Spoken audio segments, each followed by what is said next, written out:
was Lydia. Oh, hi, Cindy. Hi, Susan. It's Richard Frank. Yeah. The recording. The recording has started, just so everybody knows. Excellent. What part of the world are you coming from? Thetford. Thetford. An hour. I wouldn't be Susan, coming here from there if that's where I was starting at. I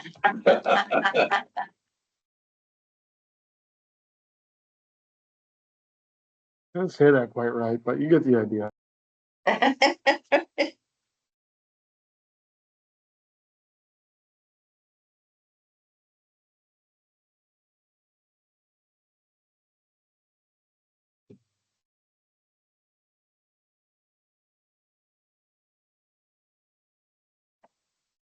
Hey, what is that interesting thing behind you? Is it a giant giraffe? You know, I have no idea. I finally was able to get my administrator to approve like the Teams app, and there was one virtual background that didn't move, and this was it. So this is what I have. It's some fantastical arches with flowers, maybe. I don't know. Future Mars. Yeah.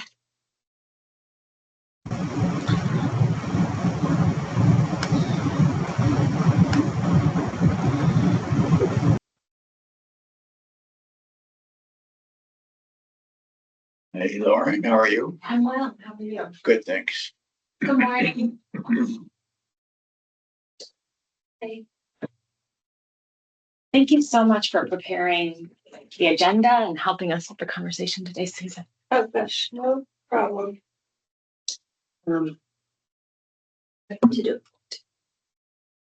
All right, sorry I'm late. I was in a meeting until just about a second ago.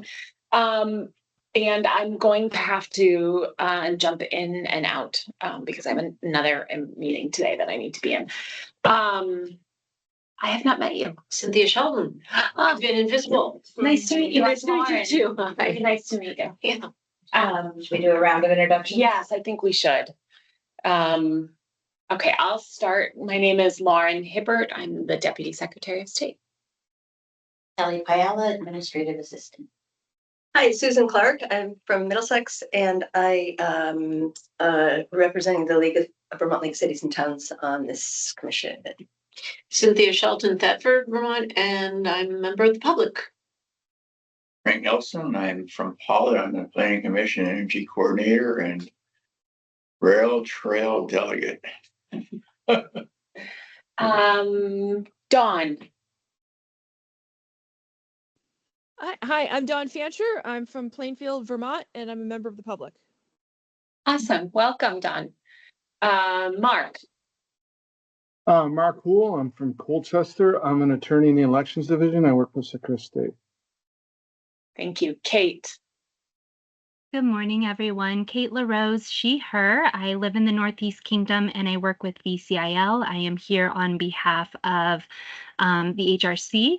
And I have worked with disabled peers around the state who have been begging for their rights to vote in local elections and asking for accommodations for the last 3 years. And I myself have not been able to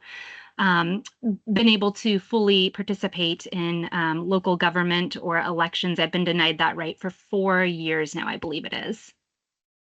Thank you, Kate. Laura Siegel.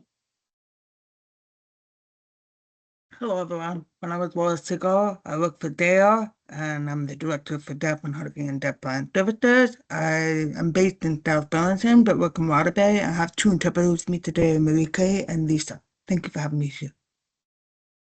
Thank you all for being here. Laura Cushman.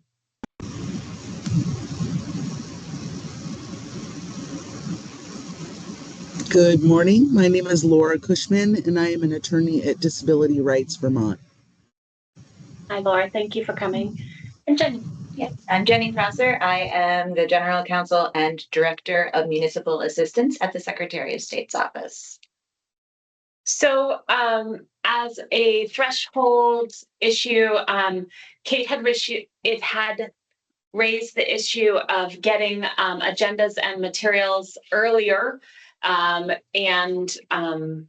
don't know if this has already been discussed, but I just want to say. Of course, we will strive to do that. I think 24 hours or 48 hours, it would be best.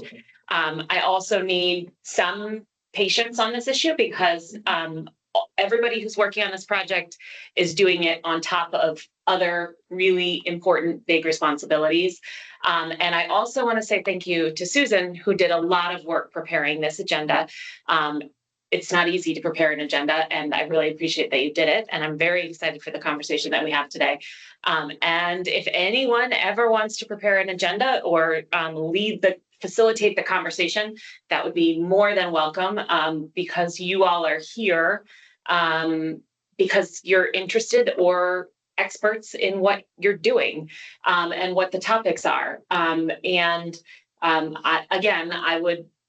take the feedback and I will strive to help us get those agendas out earlier. I understand the rationale for it. I understand the reasons. We want to do that.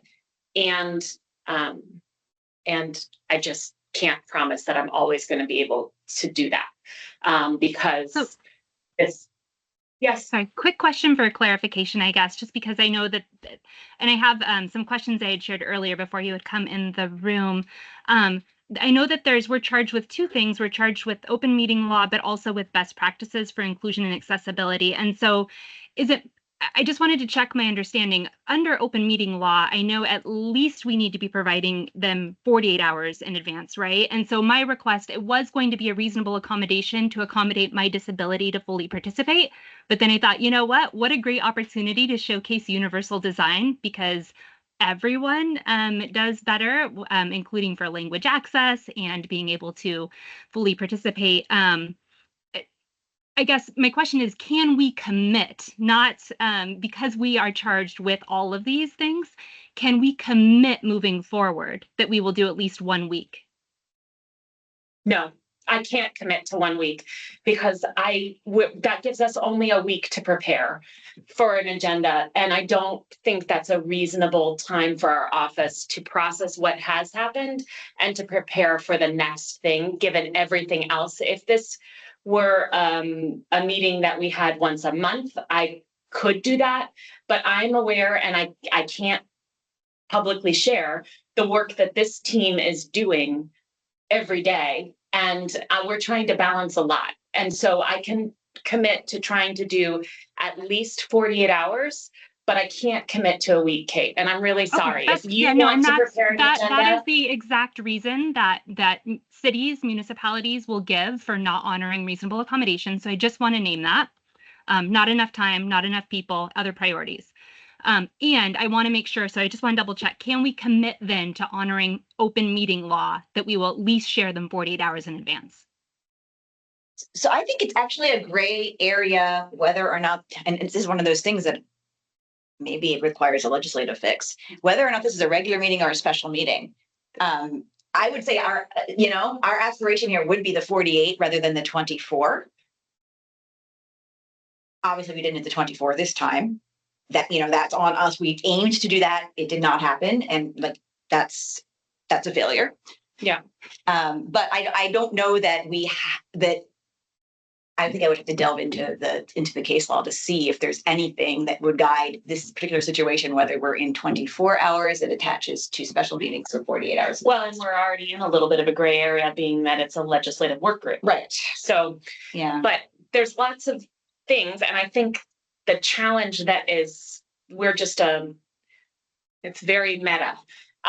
We are, the challenge that we're in is, we really want to talk about accessibility, and obviously we're charged with doing that, and we're trying to set up best practices, and we're trying to have open dialogue about all of these things. And it's a good example of the very true reality that municipalities and other public bodies do not have resources and do not have people. That is not just an excuse. I think that can be misused and argued, but that is a real thing. I think we all have experience of having way too many things happening and not enough capacity and resources and money and technology. So I think we are a little microcosm of a much bigger problem. That doesn't mean that we shouldn't do better and talk about all of these things, but I can tell you, we are really trying our best with this working group, and trying to make sure that everyone's voice is heard and everyone's opinion is taken fully into account. And we're trying to get materials to people as quickly as possible. And yes, we can commit to 48 hours, but Thank you. Yeah, I don't think that it's an undue burden, 24 versus 48, 48 versus, but like whatever. Like my other question that I posted, because I don't actually understand, as you acknowledged, like we don't like what are the rules of this working group? I'm realizing that we don't adopt agendas and we don't follow Robert's rules. So I guess I'm just not really clear, like, because we don't do agenda building. The one thing that felt very important to me to touch base on at some point today is an overview of 17 VSA 2656, because I had questions for clarification about that as it pertains to the SOS's office feeling that as is, towns cannot offer remote participation. So that was my request, is if we are doing agenda building, if that is something that is allowed here, I would like that on the agenda for even 5 minutes, please, today. I think that I could be wrong about this, but each of the case studies, the idea of the agenda is that each of the case studies looks at 5 issues. Does it meet the goals of accessibility and inclusion? What are legal concerns? Is it legal now, or would the law need to change? And then there's voter security, technology, resources that the town needs, and other points. And the idea of structuring the agenda this way is to be able to dig into exactly the kind of issues I think you're meaning. What does the law say? Does this model meet the current law? If somebody wanted to use this model, we need to change the law. So that I think that we'll get into that as we. Yeah, but I heard at least 2 questions in what you just stated, Kate, which the first one was the structure of this meeting. And I think we have talked about that quite a bit. And I'm happy to talk about it more, but this is really, we're providing advice through the working group to the legislature on a whole variety of things. Last meeting, we talked about how this office is intending to draft and understand the perspectives from this meeting on the report, and sort of the plan working forward. We've chunked up the topics in Act 133 into meetings. We're coming to the close of the topics per se. I think we have 2 more, 1 more. We have 3 more scheduled meetings, and One is just, one is overflow. yeah, 1 is overflow. So we have 2 more. In terms of agenda building, I don't have memorized what the next 2 topics are. Initiatives for public fund participation and funding. So if anyone would like to build an agenda for initiatives for public participation, please volunteer. We had put Disability Rights Vermont and VLCTA on that initiative, but that was just a suggestion of who we thought were the most important stakeholders. Obviously, we're all important stakeholders. So if anyone would like to build that agenda, please do. And then we can get it and get it to folks as early as possible. Just there's a Kate put something in the chat there. There was a question about Kate, what is your question? I guess, so I understand the structure and the legislative intent and charge. What I don't understand is what type of meeting body are we? So like I'm hearing right now, like, so are we making decisions via Robert's rules? Is this something where we like, we're just, it's this weird quasi thing where half the time we're told we cannot discuss certain things because of open meeting law. And then other half the time I'm hearing, well, open meeting law, like maybe applies here, maybe it doesn't, we don't have time. So I'm feeling frustrated because I just want to know what type of structure we even are. We are considering ourselves an open meeting, even though that is not legislatively clear. That is just, there's not a clear answer on that. And we're gonna have to all be careful. Like that just we have to be okay with that because it's not clearly defined in the law. But we are doing our very best to follow open meeting law because we think that's what's right. We have not limited comments to just the people named to the working group because given the topic, that did not feel like the right choice to this office.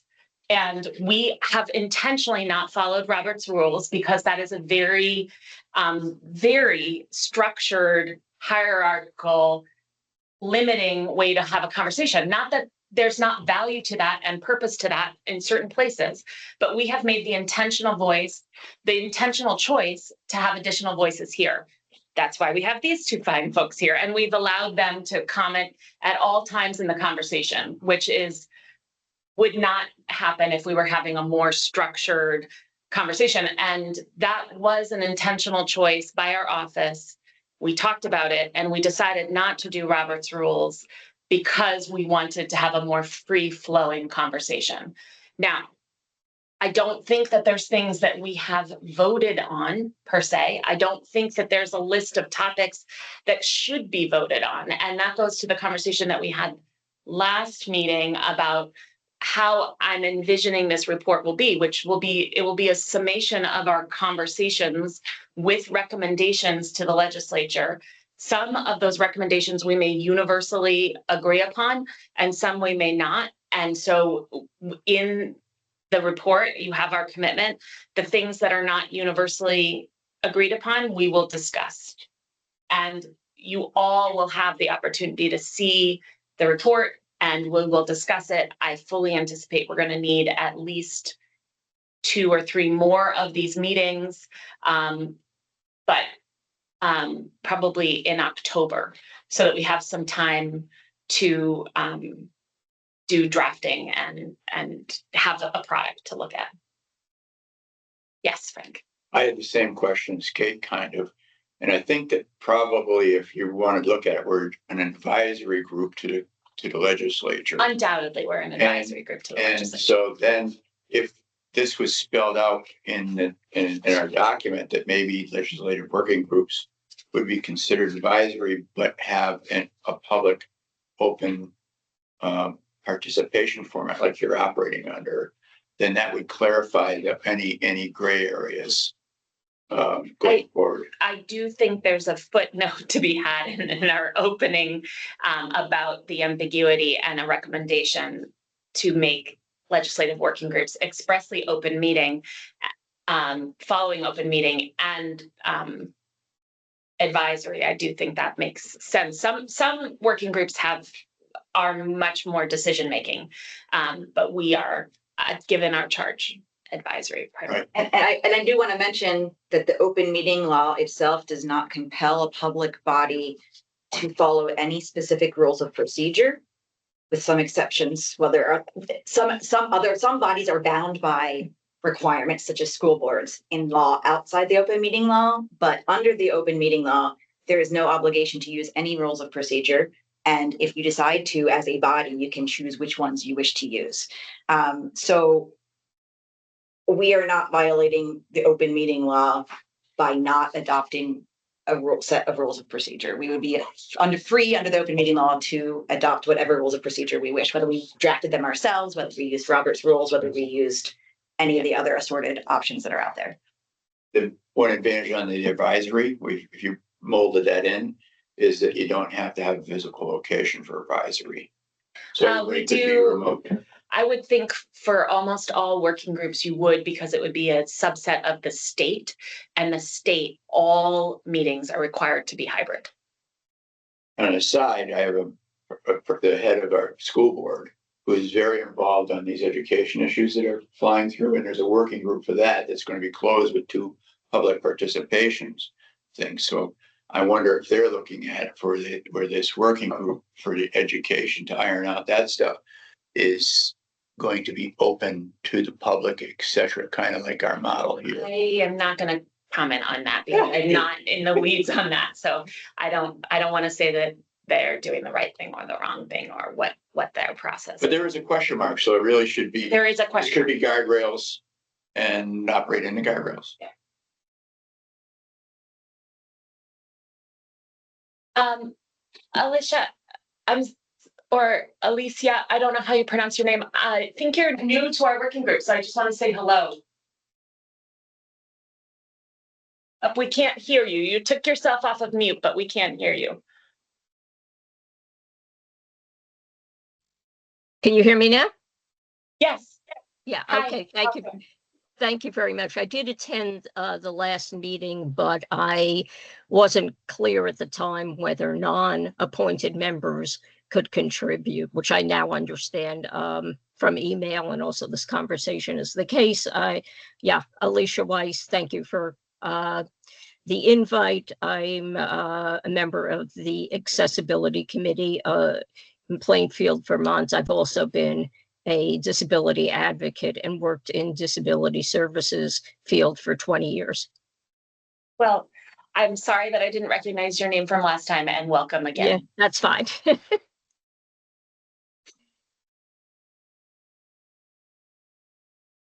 Okay. Any other open questions, or shall we turn to the topic at hand?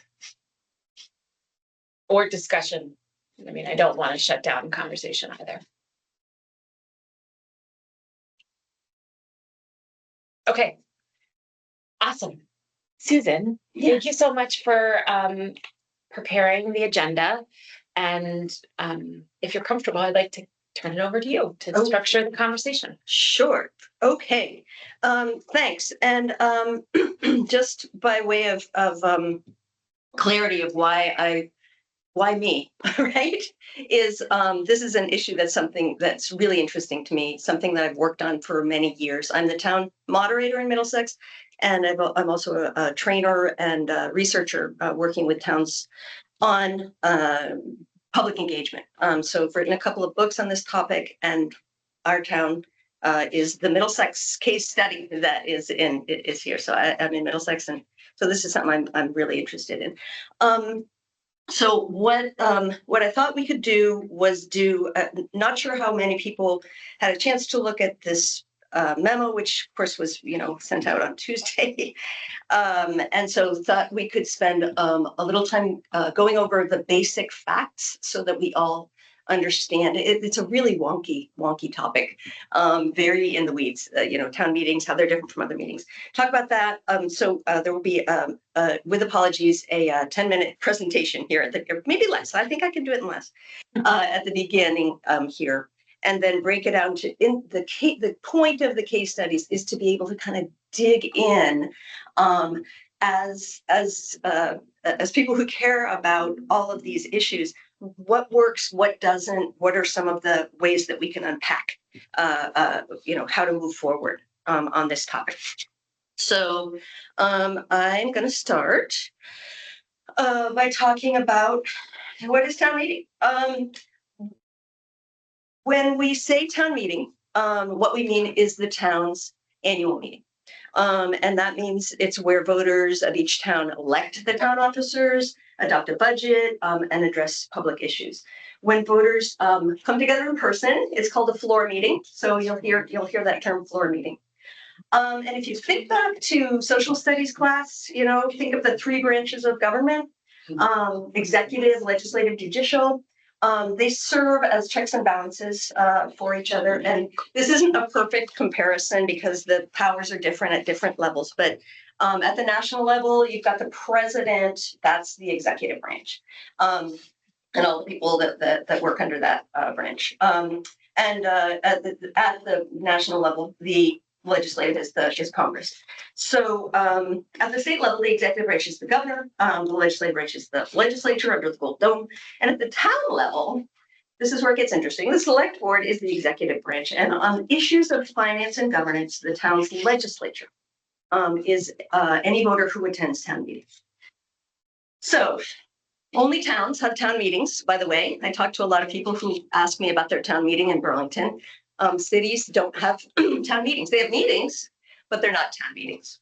So Vermont has 10 cities, and they use things like city councils and mayors, and it's a different form of government. Another thing that's important to know when we're talking about electronic meetings is that town meeting it's really different from a public hearing or a so-called town hall event. Sometimes people get confused between town meeting and town hall. People at a town meeting are not just voicing their opinions the way they are at a public hearing. Town meeting is what's called, getting wonky here, direct democracy. It's called direct democracy. And what that means is that I am the government. The voters are making binding decisions in real time. And it's also deliberative. It's direct deliberative democracy, meaning it's not just an up or down vote. It is voters having the power to discuss and amend. So the other direct deliberative democracy system in the US that's everybody knows about is our jury system. So when you walk in, when you're on a jury, you walk in and you become part of government. You are deliberating, you're making binding decisions. Is this person guilty or not guilty? Acting as part of the judicial branch of government. So the thing that's fascinating about this is what it does to us as humans. There's studies that show when we as people are involved in an empowered deliberation, not just sounding off or voicing opinions, but actually being part of the decision making, it actually strengthens the fabric of our democracy. There are findings that show that it often results in people ultimately being more civically engaged over the long term, like over their lifetimes. It's so fascinating. If you serve on a jury, you're more likely to vote for the rest of your life. So increased voting, increased participating in politics, having faith in public institutions, being involved in local discussions, following the news, feeling empowered about your own and your neighbor's political abilities. And I get passionate about this, especially now when we've got people who are doubting the value of their own democracy. How can we strengthen the fabric of democracy? Getting people actively involved is one way. So that's a good reason to be talking about this, right? This is one of the reasons for this charge in Act 133. Let's look into electronic participation. Let's offer remote town meeting participation to ensure that this experience is available to people who can't attend in person. It's important for people with disabilities or mobility issues. It could be helpful to people who struggle to find childcare, who are deployed in the military. Lots of good reasons to do this. A few more facts. Vermont is not the only town meeting state. I talked to a lot of Vermonters who think we're super special. We're not. This form of government is used all across New England in hundreds of towns. It's Vermont, New Hampshire, Maine, Massachusetts, Connecticut, and by the way, also Switzerland. And if it's fun time, sometime we can all get together. I can show you my slides. I thought you were going to say one time we can all go to Switzerland. Well, I did take a Switzerland sabbatical. I was getting excited. Yeah, as long as there's chocolate there, right? Oh, listen, there was chocolate. Absolutely. Yes. And it is one of the most democratically engaged countries. And by the way, one of the happiest. Anyway, but it might be the chocolate. So that said, so it's widespread across New England. That said, Vermont towns are not required to use town meetings. Technically, the floor meetings. We can vote as a town to switch to Australian ballot.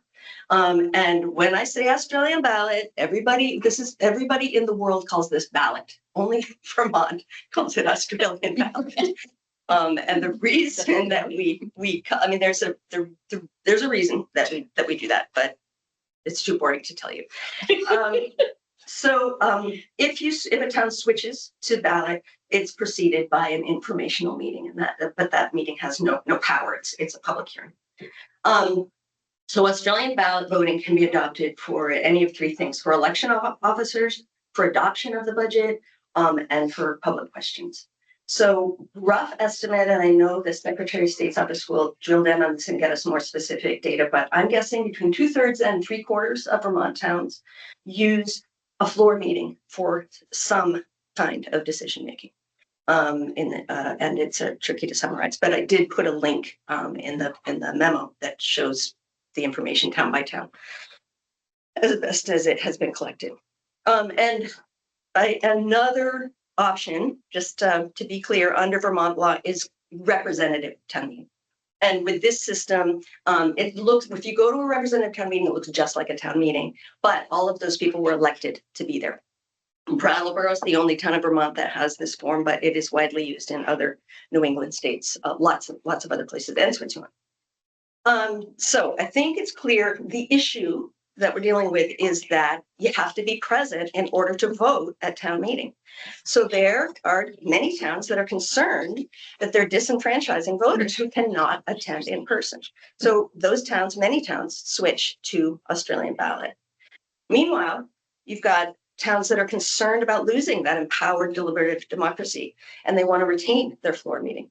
So now towns are asking, well, we care about both of these things. Why can't we have both? How can we create a more inclusive access to our deliberative meetings?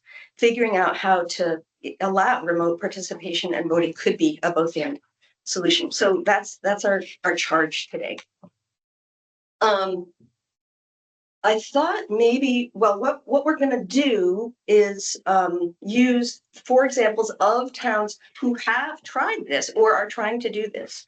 And each one is quite different. And so we thought we could use these as a way to sort of examine this electronic town meeting, what's worked, what's missing. And again, our thoughts to unpack those are, number one, does it meet the goals of accessibility and inclusion in an empowered town meeting?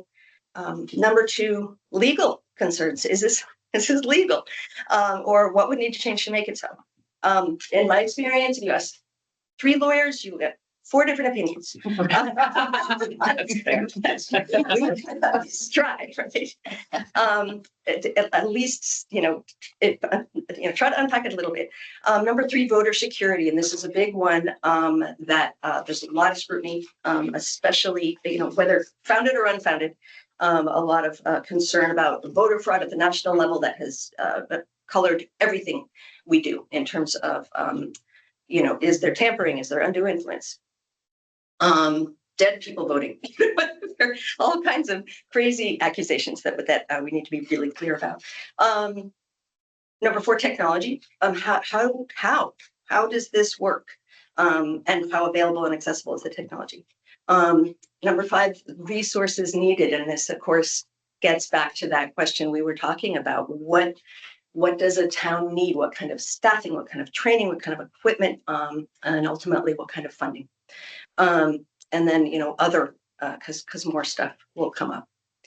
So that's a lot. And I would suggest that we take like 30 seconds of silence to just kind of ponder what we heard, jot down questions that you might have.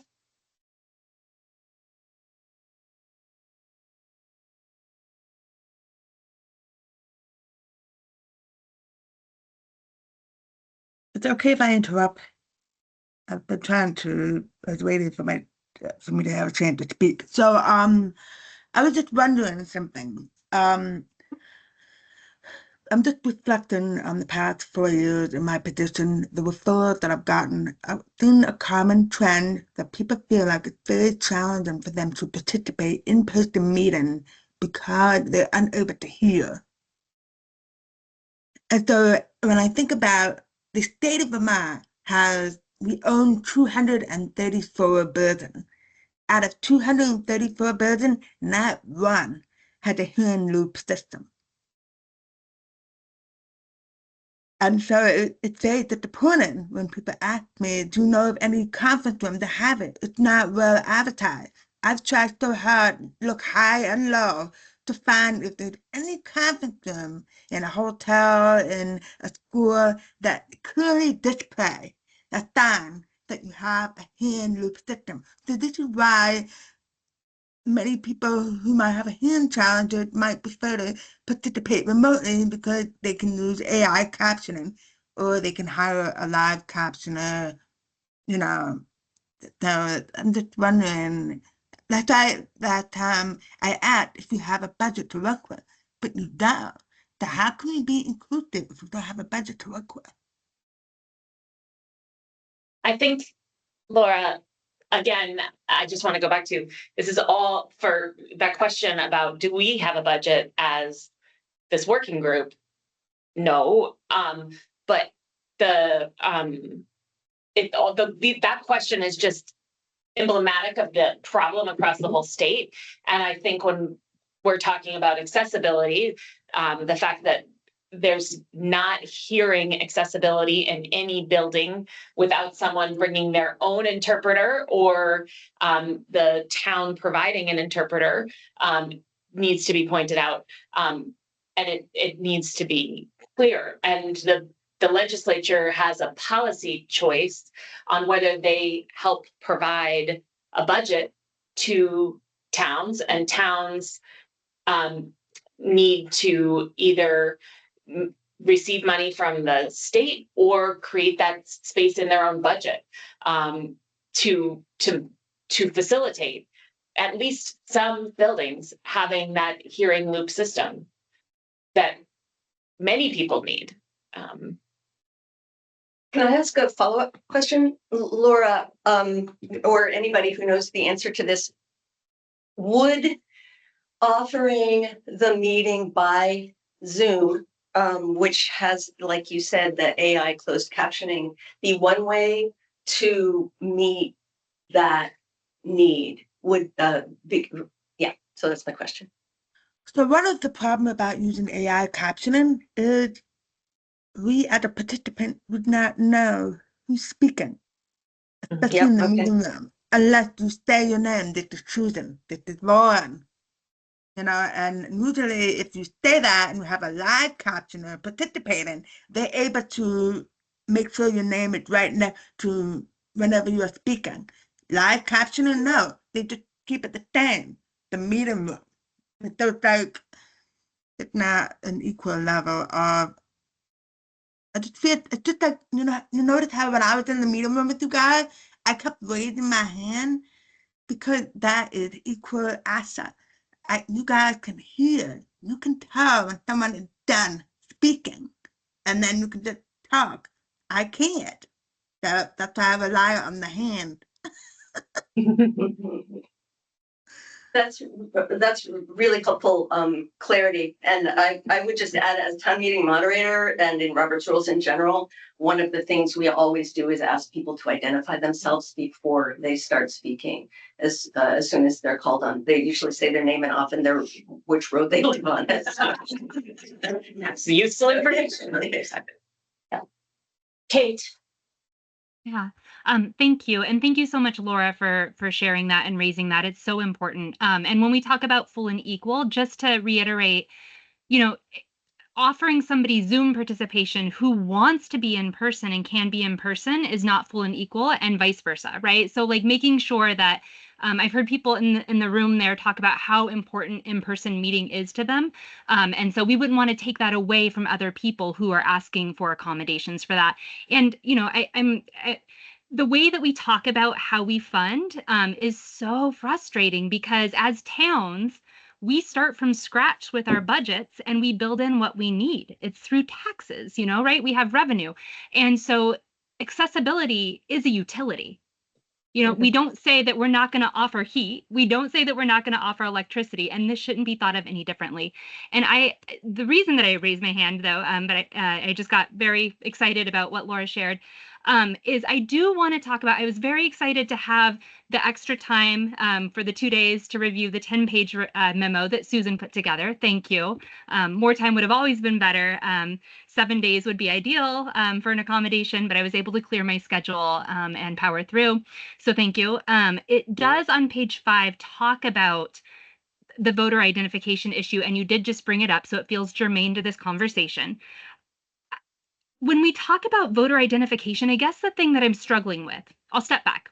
So towns have been told that they either have to stop offering remote meeting participation by the Secretary of State's office, or they are told that they cannot offer it when they want to. And so my understanding is that this law, this statute, 17 VSA 2656, is what is continually cited for why that can't happen. But what I want clarification on, I guess, is, you know, when you look at the entirety of the statute, which I posted here in chat, it starts with regardless of the type of voting used, right? So regardless of the type of voting used, the presiding officer shall follow reasonable and necessary procedures to ensure that the persons who are not voters of the town do not vote.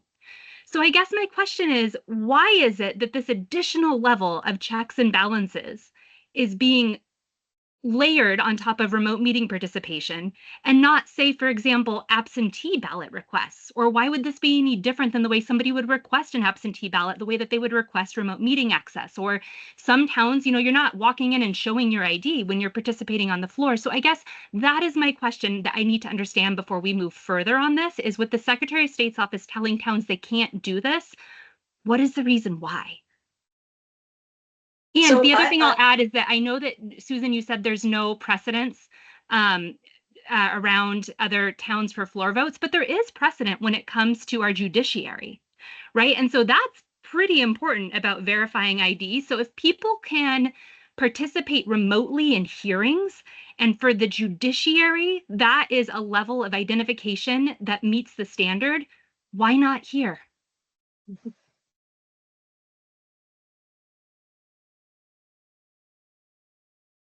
Susan, Yeah. I feel like Kate's questions are great, but maybe jumping ahead of where you wanted us to be, which was gut reactions to what you just talked about in terms of town meeting and its history and its structure.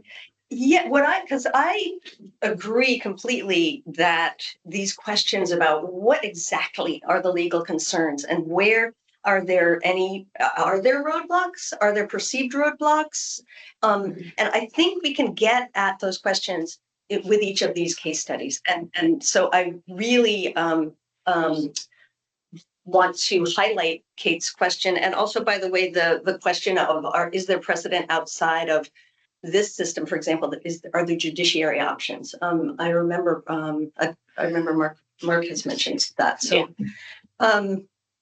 we could just in interest of time, we could move on to the case studies unless anybody has overarching questions about town meeting.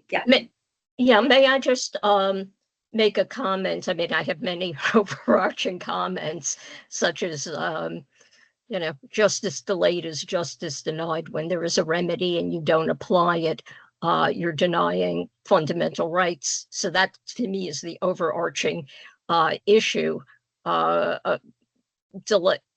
Disability rights have been delayed and rationalized because of costs and difficulty. But if would we have been okay with waiting to desegregate schools, which also required cost and many arrangements? No, we would not. People with disabilities have been treated not as second-class citizens, but as at least third-class citizens.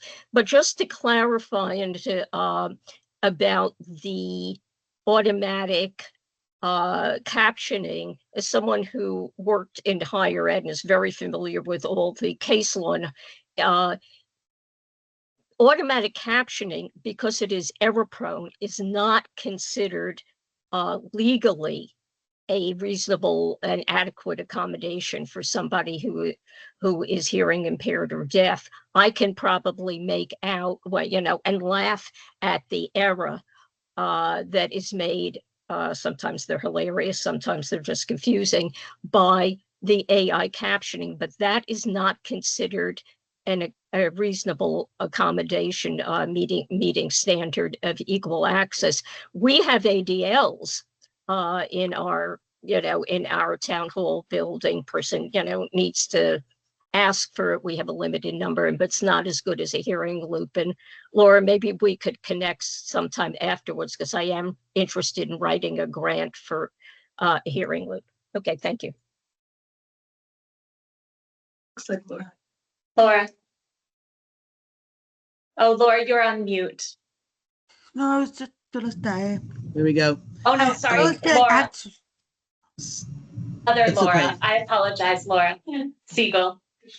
And then Laura Cushman, and then Laura Siegel. Okay.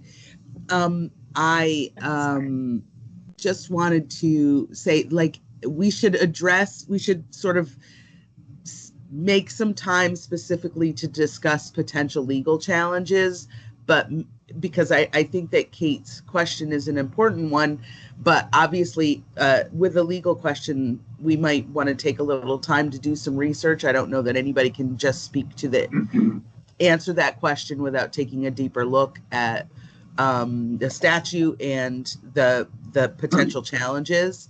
but I don't think it's something that we should ignore or just move past.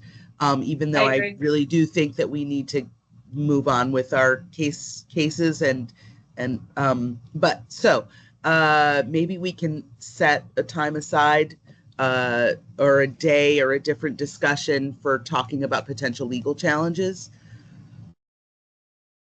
I think that's a good suggestion, Laura. And I didn't at all mean to say that we should set Kate's question aside. That was not my intent. I was just saying I didn't want to derail Susan's agenda, which she created, which was to go through these case studies.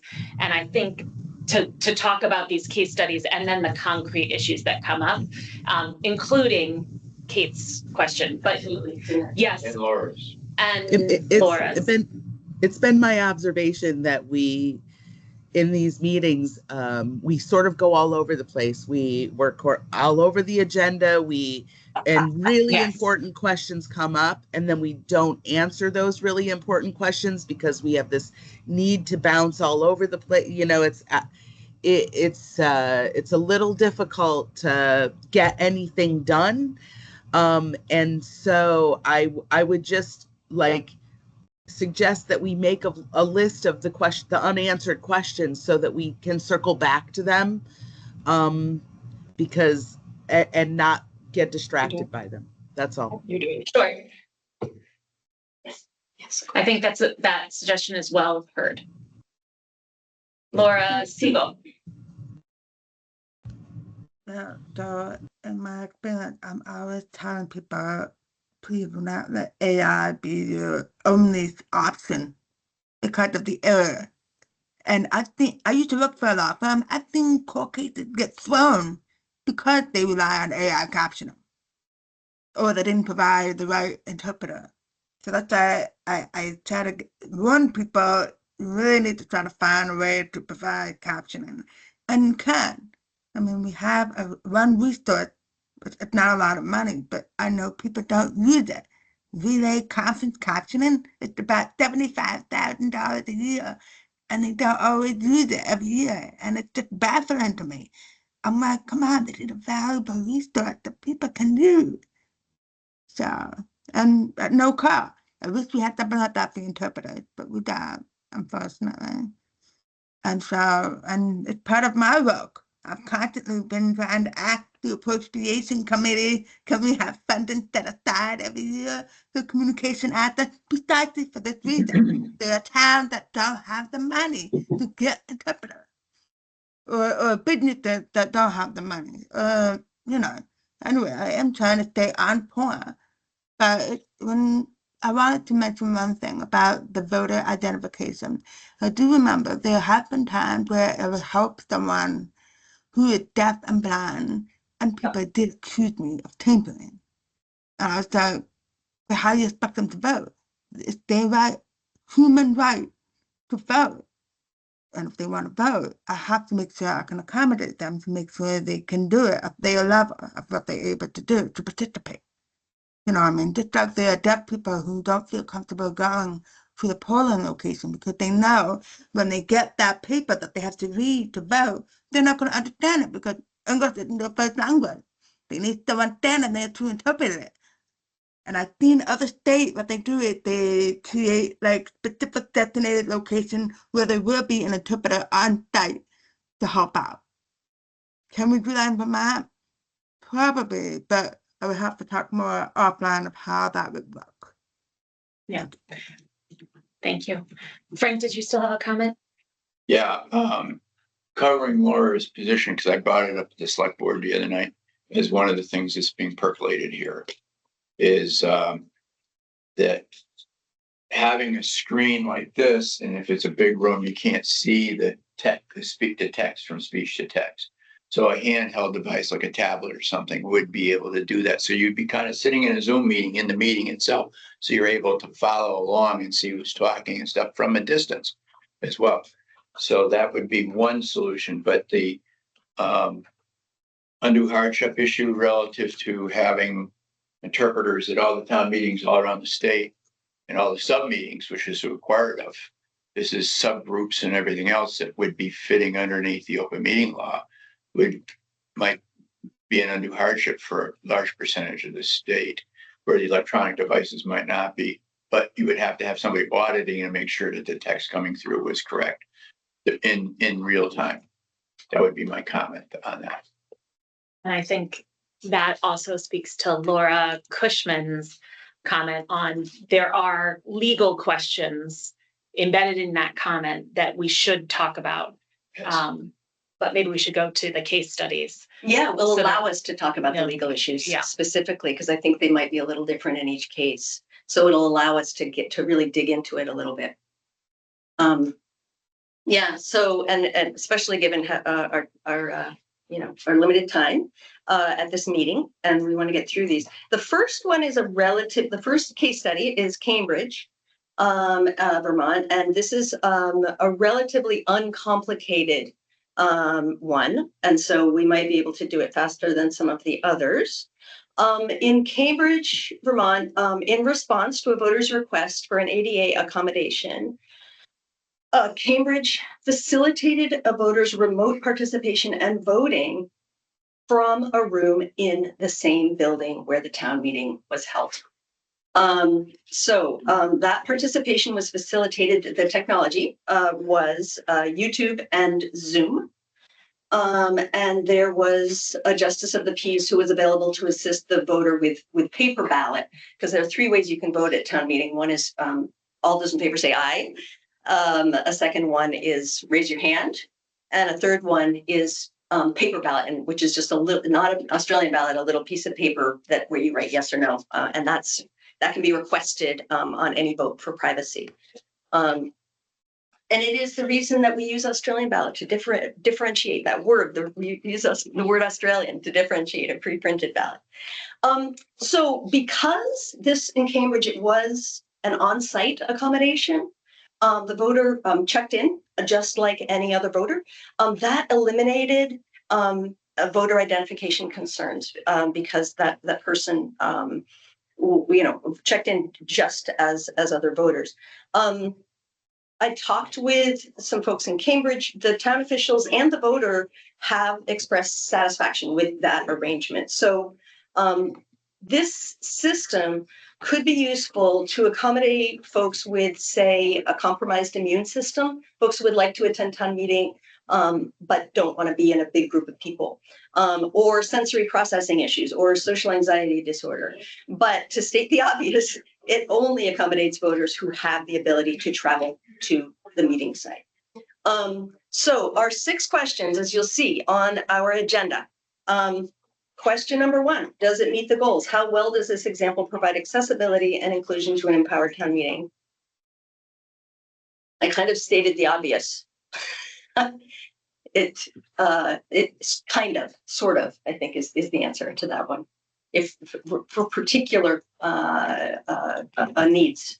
I would say that it doesn't at all, because the burden was on the individual with the disability to advocate and fight hard to get that accommodation. That was not an easy, I would like this, here you go. And in every case for people with disabilities, we are being told that when it comes to local civic engagement, the burden is on us. And that is why it's so great that the charge of this committee from the legislature is universal design as well as accessibility. And so by making things universal, we take the onus away and the burden away from the disabled person. Got it.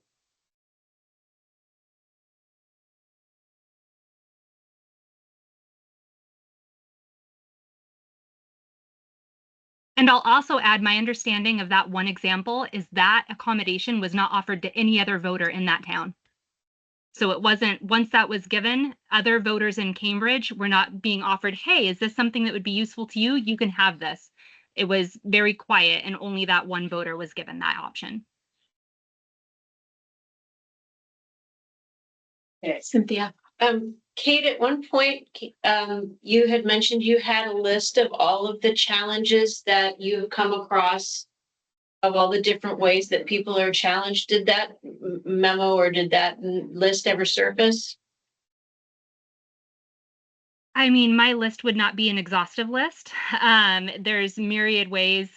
I guess what would be useful?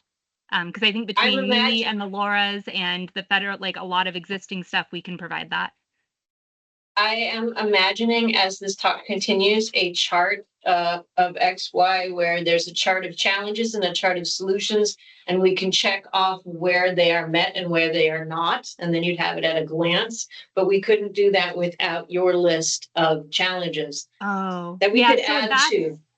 Yeah, from a best practice standpoint for universal design, absolutely. From a do we meet ADA, we can't do that because there is no one size fits all. Here are the ADA accommodations, right? It really, ADA is so beautiful in that it really is based on the specific needs for full and inclusive access for the individual. And so there's not, like, we would never be done writing a list, I guess.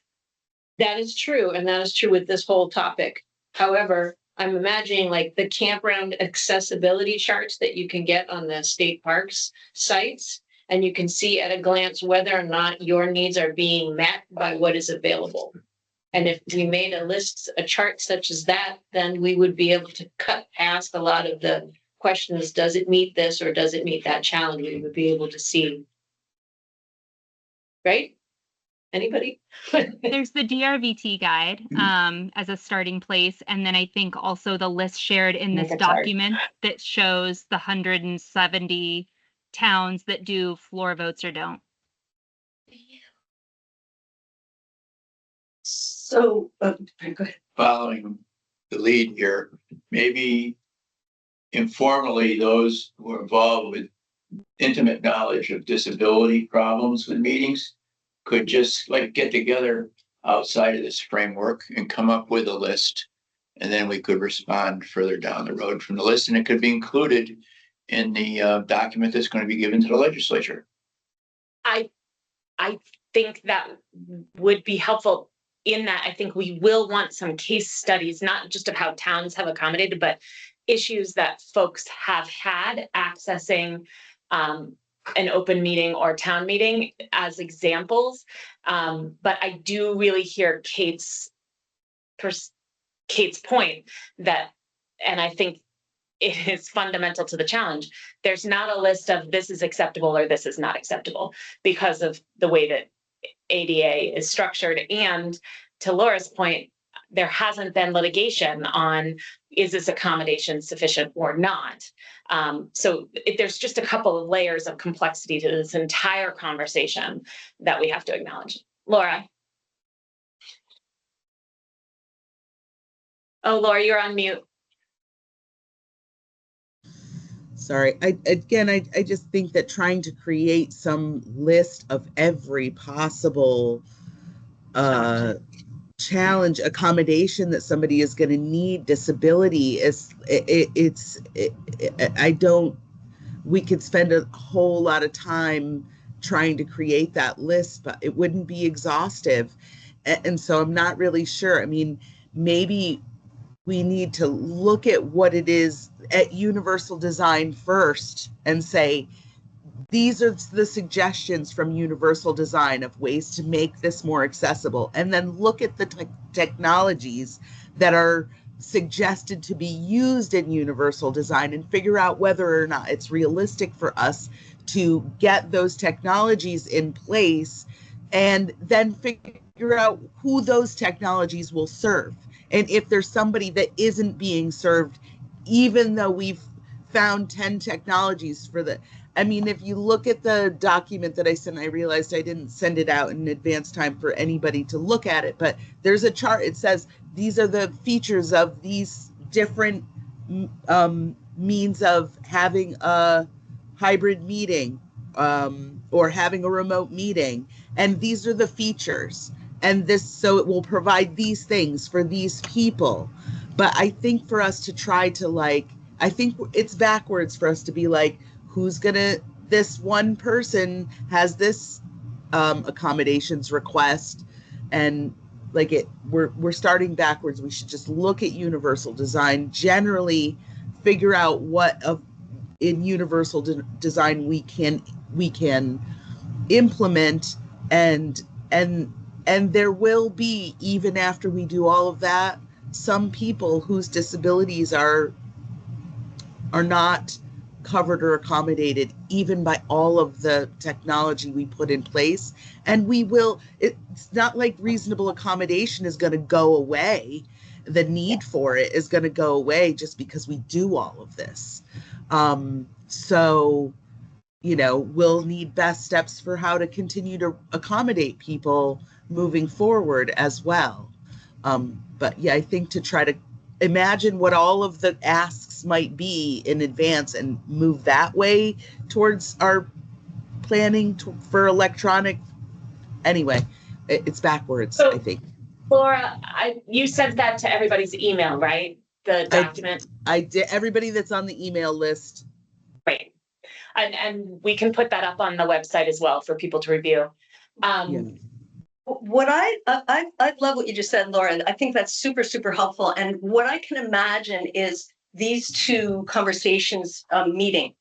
The disability rights folks having this rich information that we bring to the table, and you know what, with my limited information, what I brought is, well, here's what we've tried. And the question is, where do they meet? What are things? Well, I really want to do something now. Our final case study is our ideal pie in the sky, best case. What would we love to have? But here are some people who are trying stuff now, and we don't even know if it's legal or not. And so that's why we want to unpack, what can we do? What can we do now? What Cambridge did, was it legal? Yes, it met with voter security. Seems like the technology worked for them. What were the resources needed? I think, you know, that can be clear. But let's move on to the next case study, which is a little more complicated. Was that one legal? Was that one, you know, so I think in our remaining hour, we can look at what we're doing and then hopefully match that up with the information from what's possible ADA wise. Does that make sense? Okay, great. So I will talk about what happened in Middlesex, and this happened between 2008 and 2020. So for 12 years, Middlesex offered remote town meeting participation. We called it RTMP. I'm the town moderator in Middlesex, and I'm the chair of a volunteer group called the Town Meeting Solutions Committee that was created. I wish every town had one. I would like it's how can we make democracy stronger? Bunch of volunteers. So the Solutions Committee developed the process and changed it over the years that it was in place. At the time, remember, 2008 was a long time ago. It was pre-COVID. It wasn't pre-internet, but almost. I mean, there were a lot of people who were not using the internet. So we were definitely creating things from scratch. We consulted with the Secretary of State at the time, Deb Markowitz. She encouraged us. So from her perspective in 2008, go for it in terms of legality. We discussed some tweaks with Robert's Rules. We discussed the project with attorneys at multiple League of Cities and Towns town moderator trainings. And basically, I got a lot of big eyeballs and attorneys saying, well, this is the Wild West, basically, but no one advised us to stop. Quickly, how we did it, in terms of resources that were required at the town level, we at a minimum needed one person to run the camera and the sound and the internet and basically be on tech. We needed a second person, and both of these people were volunteers, to act as the partner in the room, the liaison between the remote participants and the moderator. And it would have required more of those volunteers if we had had more remote participants. But we only had a couple, and so it only needed one. And it obviously requires the town moderator to be integrated into the process. The other thing that was required at the time, at least, was the volunteers visited with the remote attendees. They did test runs to make sure that they were comfortable with the software and that they had everything that was installed. In terms of the technology on the town side, you needed the laptop, the web conferencing platform, the webcam, reliable internet. We had a backup of using phone as the backup in case the internet crapped out. The good news was that our community media center, Orca Media, ultimately began live streaming our town meetings, and they're still doing that now. And that was super big help in any town that does that, because the camera and the sound could be provided. Wasn't on the town. On the user side, the user needed to have a phone, an internet connection, a computer with a camera, up-to-date browser software, the web conferencing software, and training. That volunteer group did make free computers available in case a person didn't have a computer, but nobody took us up on that. In terms of voter identification, to be clear, the Vermont statute requires that the presiding officer shall follow reasonable and necessary procedures to ensure that persons who are not voters of the town do not vote. Could that be more vague? And in a floor meeting, the presiding officer is the town moderator. So the question was I confident that these people who were zooming in were who they said they were? Or could they be avatars? Or could they be evil little people from some foreign country trying to influence our town budget? And the answer is I was confident. We had met with these folks earlier in the day. So I did not have any doubts about that. Back to legal, starting in 2020, we had the COVID pandemic. At that same time, you'll recall that there was a lot of national enormous attention being given to, like I said, real or imagined voter fraud issues. And so election officials were really being subjected to unprecedented scrutiny.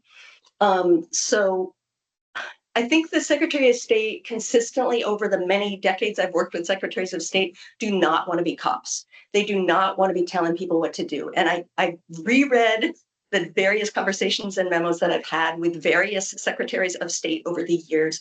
And I think it's probably an exaggeration to say that they said stop, but they advised us that there were deep concerns, especially with during COVID, there were remote town meetings that were happening. Not remote town meetings, sorry. There were town meeting was stopped by state law. Basically, towns were advised not to have in-person meetings, so the meetings were fully remote.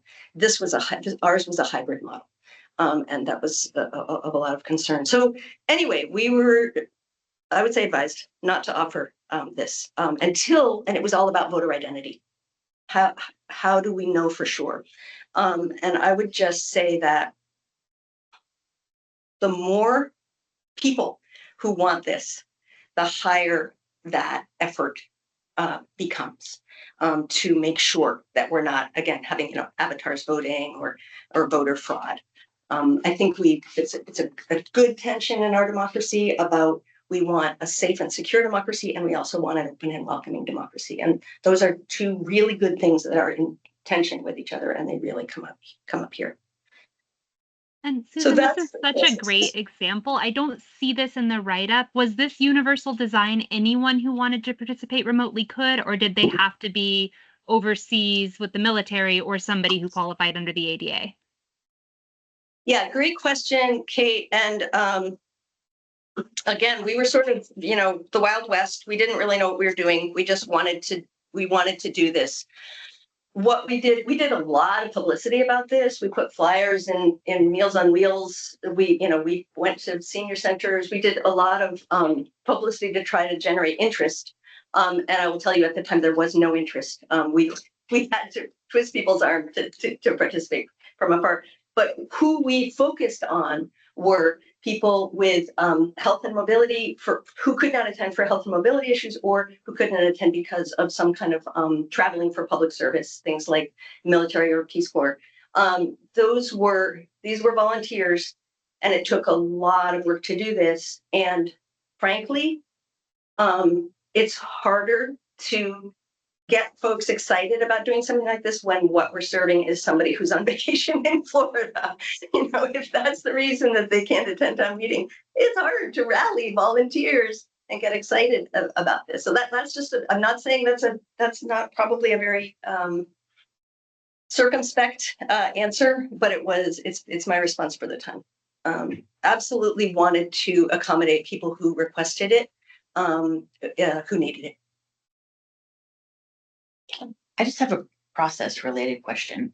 My concern isn't so much voter identification for people participating remotely. But for the voting process, if someone called for a paper ballot during the floor meeting, how was that handled for the people who were participating remotely? Spoken as a true former town clerk. Awesome. That is a great question. All right, so here's how we did it. For voice votes, that volunteer partner liaison just made sure that the voter's voice could be heard in the room. For a show of hand votes, the liaison turned the monitor around so that when the moderator was counting votes, they could see how many. And the backup was that if video was unavailable, the liaison would hold up a sign indicating, 2 votes for or against. Paper ballots were never required during those 12 years, but that was the tweak that we worked on with Deb Markowitz at the time. If they had been, the plan was for the moderator to ask for the assembly's consent, because Robert's rules allows, unanimous consent to allow the remote voter to vote through the partner. So that's called proxy voting, and it's the Vermont law, I think, is silent on proxy voting, but the Robert's rules says no proxy voting. Right. So you had to suspend the rules to allow proxy voting. Yeah. And were the tallies of votes delivered as a total for yay and a total for nay, or was it individual votes that were shared via the proxy, or would it have been? I guess you didn't have to do it, but would it have been the proxy saying what this person's vote was, or was it like there were three no's and 3 yeses, or they voted for this person in this race, or I mean, it's just a anonymity question. Right. Yes. Yeah. And this was, what we were seeing this as was in this particular case, and again, we didn't have to do it, right. But hypothetically, it was kind of like having assistants, and these folks can tell more about this, but having assistants voting, you have a JP or someone who is a designated person who probably knows how you vote, right? I mean, they're helping you, so they know how you vote. So there's a very limited expansion of the privacy. And that was our idea here, was that if anything came to a paper ballot, which honestly is rare at a town meeting, that person would expand their bubble of privacy to the proxy. That was just my process question, was where was that bubble? Yes. Yeah. Is there a legal document by which you can assign proxy? Because that's kind of like a power attorney type thing, almost in a voting sense. Not for voting. It's not. I don't think it's legal for voting. It hasn't been in other perspectives. Maybe that's something that could be made, but you can't have a power of attorney to vote for anyone else, and that could be an accessibility issue, but not to. I just want to mention something that's happening in the chat is that, because you don't have it, maybe you can say it there, but we have a member of Cambridge resident on this call, which is Karen, which could be useful. Great. Yeah. Okay. So I guess going through the agenda here, how well does the Middlesex process meet the goals in terms of providing accessibility and inclusion to an empowered town meeting? Are there any comments on that one before we go on to the legality?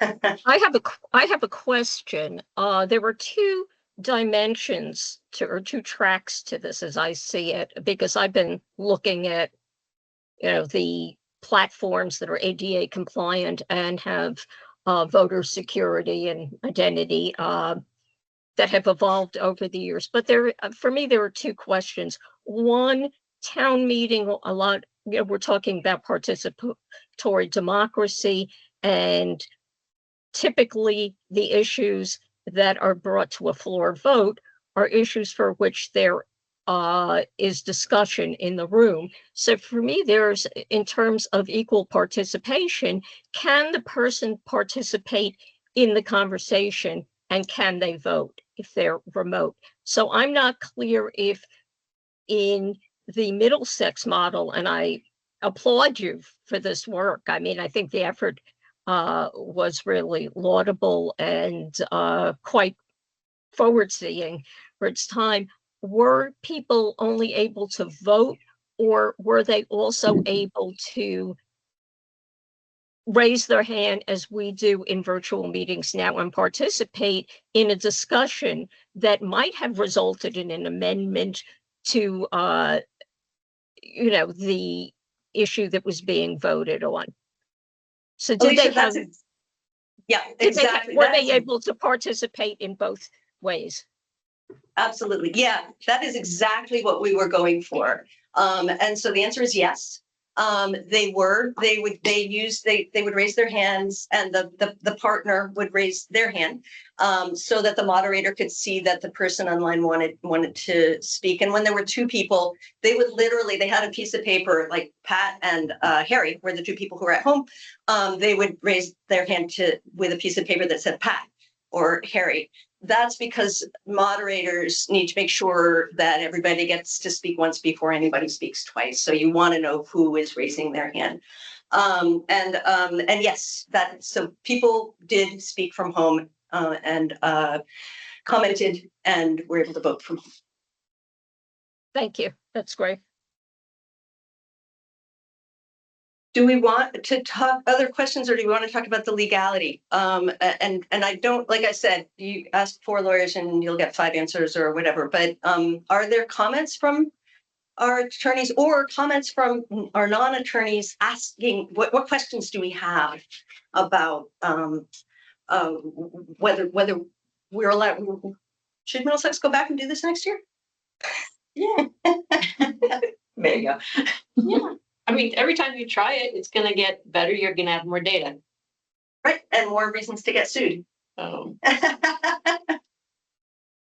Well, I think I'll also name that you could get sued in either direction, Absolutely. right? Because one could get sued under elections law for not complying with elections law.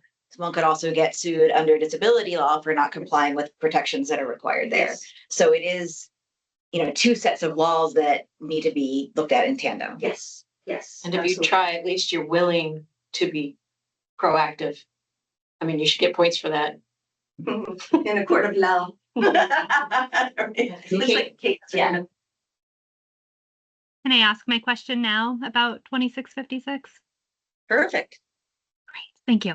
So my question is that first half of that statute is regardless of the type of voting used. So this is not a law unique to floor votes, right? The statute is not unique to floor votes. So my question is, what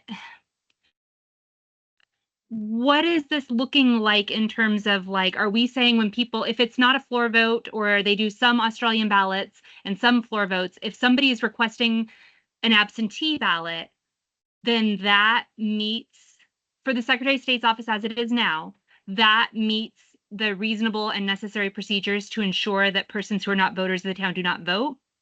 Because I'm just confused why it would be satisfied there, but not in somebody requesting to participate via remotely, because the request process is going to be very similar. It's going to be through the town clerk. The gates are the same.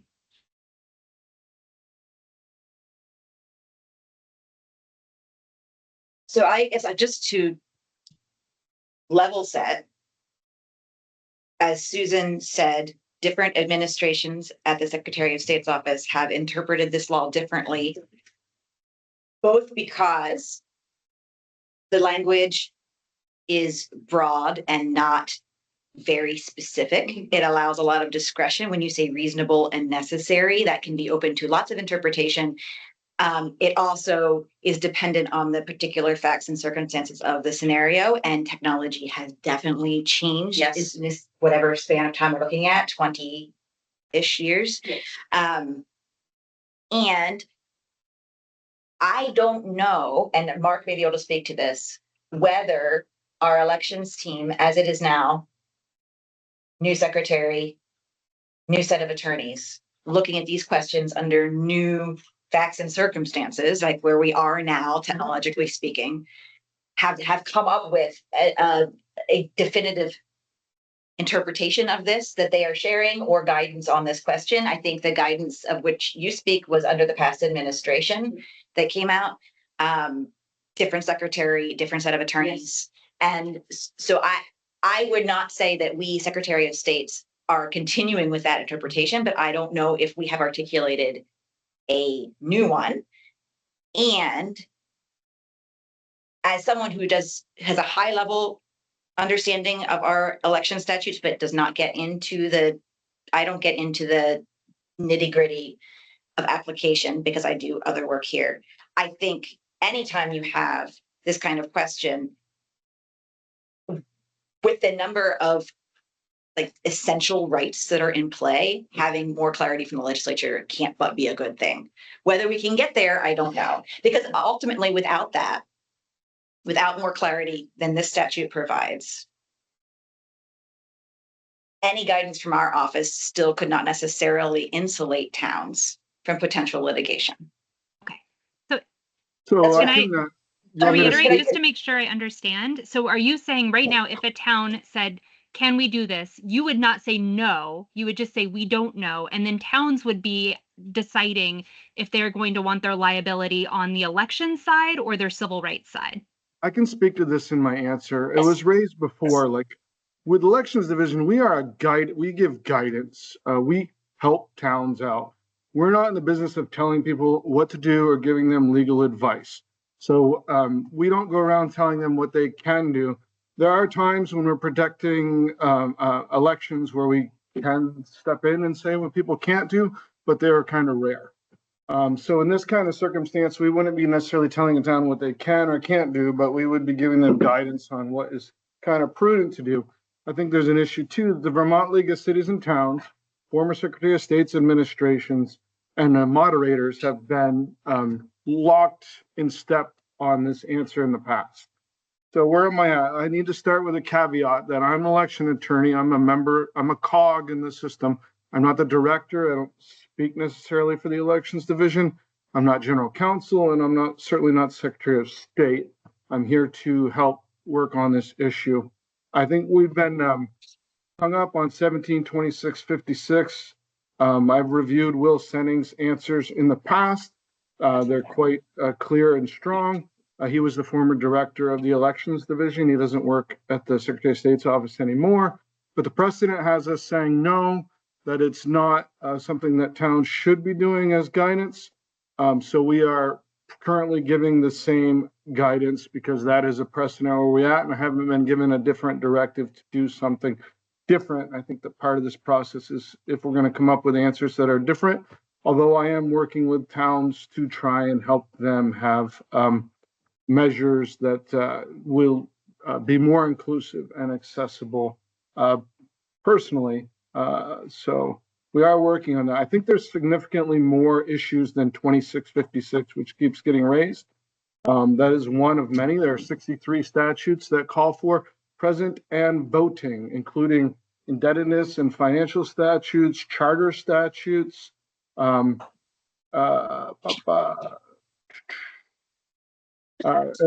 others. There's like 63 of them. So there is a provision in, is it 2550, I believe, is a provision that allows early and absentee voters to be deemed present and voting. So that is something, if you're going to make a change, that you would need to look at having a similar change. If someone's going to be remote and you want them considered present and voting, and I'm not having an opinion one way or another, but that would have to be changed significantly for all of the statutes that are written. Otherwise, you're rewriting many statutes. There are also preservation of order issues, moderators preserving order. They have certain rules in statute about how they preserve order for people who are in a location that would have to be modified for someone outside of a location. Can you, if they're disorderly, can you shut off their camera, shut off their link? How do you handle that? That's not laid out for a moderator. There's also control issues for the BCA. Like you're not allowed to wear t-shirts and have posters in the room that say, vote for Jed at this local election or vote against schools or whatever. You're going to have issues when someone's projecting from their home, because you're going to need to see them projecting from their home, how you can control such things. There's a lot of statutory issues that arise more than just 2656. And some of the voting rules, like, right now the guidance is you stand up and do a show of vote by standing up, and then or raising your hands, you divide the room, do paper. Like there's nothing in place for doing this otherwise. And these are all things you'd have to adjust and look at. There's quite a few. It's not just 2656. I don't know if that's helpful. Yep. So it's helpful, not helpful, right? It's helpful to know the universe. Well, if To you know the didn't do universe, them, exactly. if you didn't do them, like you couldn't do a charter change, you couldn't do like financial votes, because you're going to get knocked out for present and voting. If people aren't present and voting, I think those are in real jeopardy. And charter changes require present and voting, and indebtedness requires present and voting, and 61 other statutes. Aren't charter changes always by ballot, Mark? Am I wrong about that? Is be approved by the legislature. No, I thought ultimately they were, but. Answer that in 1 second. The 2645, municipality may propose to the General Assembly to adopt, repeal, or amend its charter by majority vote of the legal voters in the municipality present and voting at any annual or special meeting warned for that purpose. And there's no, So no voting. no, voting on a charter proposal shall be by Australian ballot. I knew a thing. Okay, so Yeah. that probably trumps 2645. Sorry. Yeah. No, it's There all was a right. lot This to is one look I'm at, in so- all the time and Mark's not. And even I had to look it up.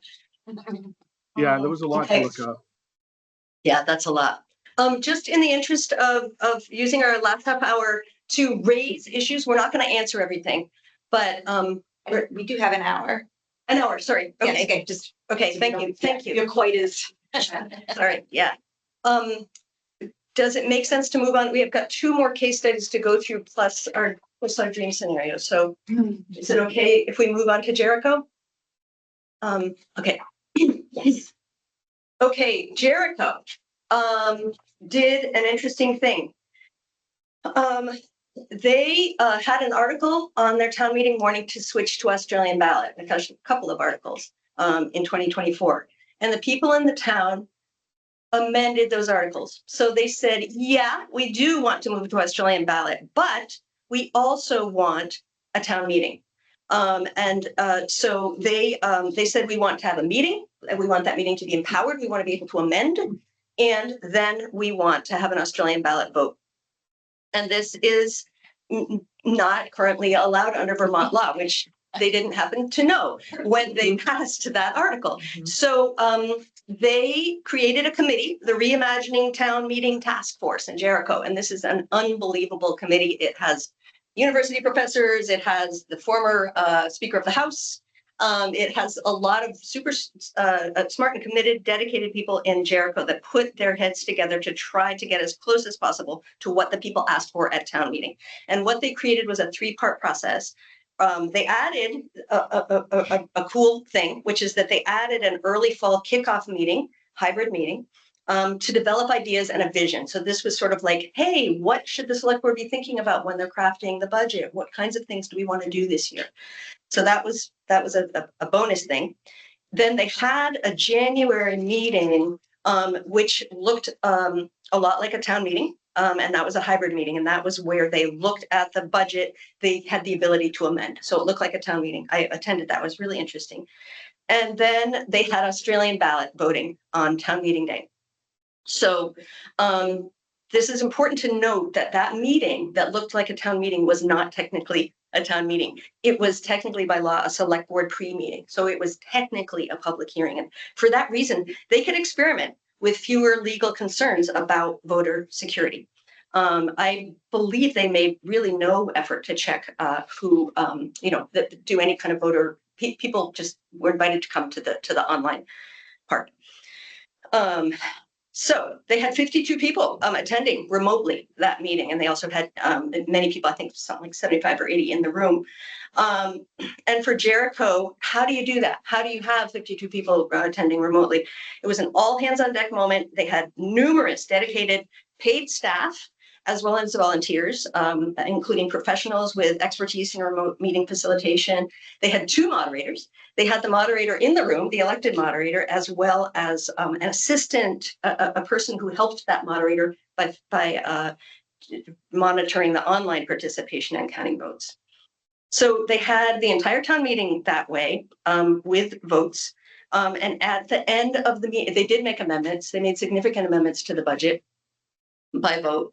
And at the end of the meeting, the select board, who was sitting at the front of the room, voted immediately to approve all the amendments made by the participants. So basically, that's how they ratified the work that had been done at that meeting. So Jericho's super proud, rightfully so. They worked their butts off. They feel that they accomplished the goals of broad inclusion, but they do have a lot of concerns, and I think we can learn a lot from their concerns. They are learning a lot. They felt they did not have adequate space or equipment to support the hybrid meeting. There were wasn't good sound, so they're considering better spaces. They said it was clear that many online participants were not familiar with the tools and the functions relating to participating online. They had trouble with the hand, voting by hand function. Closed captioning were new to some people. The sound quality, the visuals, the vote counts were all problematic. So they are trying to address those issues. They're excited about moving forward with this again next year. They do note that they want to ensure that only those who are registered to vote are voting. And so they want to have the same standard for folks who walk in the room and folks who are online. But so what that probably means is they're going to raise the standard for folks who walk in the room in order to be able to be confident that the folks online are voters. Sorry, Susan. Yeah. And that's in the essentially select board pre-meeting public hearing In January. in January. That's right. So they're going to have higher standards for people walking in the room at a public hearing. I'm just Good question. making sure I heard what you said. Yes, again, now that they're going to do they did a report, and they're going to do a more detailed report about the online portion of the meeting later this summer. So we'll be learning more. They're learning as they go. Mhm. But that was one of the conversations that they were having in their report was we don't want to make a higher standard. We want the same standard for everybody. And basically, like many Vermont towns, they had been, I'm not going to say loosey-goosey, but very welcoming at town meeting. You come in and, I actually don't know how they might have had, I don't think they had a voter checklist. Some towns, when you come to town meeting, they check off your name. Other towns, just the moderator just says, is there anybody here who's not a voter? Raise your hand. Thank you very much, Mr. School board, superintendent or whatever, who doesn't live in our town. As a reminder, you can't vote. And that is the voter identification quality. Right, because when you're talking about voting that's happening at a public hearing. Yeah. Which It's not binding and it's not sort of a straw poll. Yes. But raising the standard, it seems counterproductive because a public hearing, anyone, just like a town meeting, anyone can come. So who can speak, who can vote? The select board. Who can speak and who can vote? Because The select board wanted to be comfortable that they were truly getting the sense of the meeting, and the meeting being the registered voters of the town, because they were going to, at the end of that meeting, validate, by vote what had happened at the meeting. And so to create their warning for for town meeting to be voted on by ballot. Right, strong ballot. If they were going to be honor bound by to adopt what the town voters said, they wanted to make sure it was the voters speaking. That's right. And so with no checking in with the town attorney before they actually formalize their warning for town meeting. I mean, It's still the select board that's doing that. yep, I realize that. But there's, you know, like the sentiment of the town and the changes that were made, and then sometimes you have to check in with an attorney. Yep. To maybe change language or make sure something isn't illegal. And, anyway, So they could. more process things in my head. It's Yeah, fine. I'm just trying to wrap my head The around. select board could have said something like, we're gonna get advice from attorney, and right now the sentiment of the select board is that we're gonna approve all of these articles, have that voters. Yeah. Hands. So I'm not sure who was up first. Kate, It's Laura. Laura's next. The, Okay. the numbers are on there. Laura and then Kate and Oh, then me. yep. Yep, gotcha. I'm just trying to remember where I wanted to say was it's something that I wanted to highlight to you all. If you go to any town website and you put in the search bar accessibility or accommodation, you are very likely to see just a web page that said our website is accessible. Where is the pathway for us to put in a formal request to go to a town meeting? It should be transparent on the website, and it isn't. And then, not only that, if you do set it up to make it obvious on the website, you need to be prepared for what kind of accommodation might come on your radar. Because you don't want to say no. And if you say no, you need to prove undue financial burden. Yeah, that's, sorry, Laura, that's why setting the bar higher felt like a counterproductive.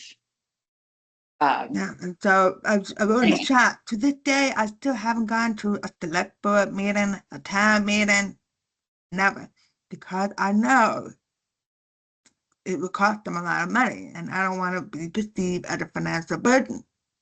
Oh, yeah. Right.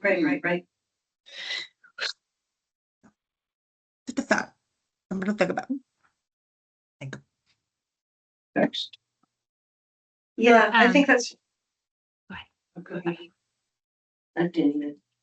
Go ahead, Kate. Thank you. Yeah, so thank you so much for sharing the Jericho story. It feels really imperative and important to me to highlight that the Jericho story is a really great example of people who are disabled and who have been marginalized with lived experience leading the charge. They worked hard on this for years.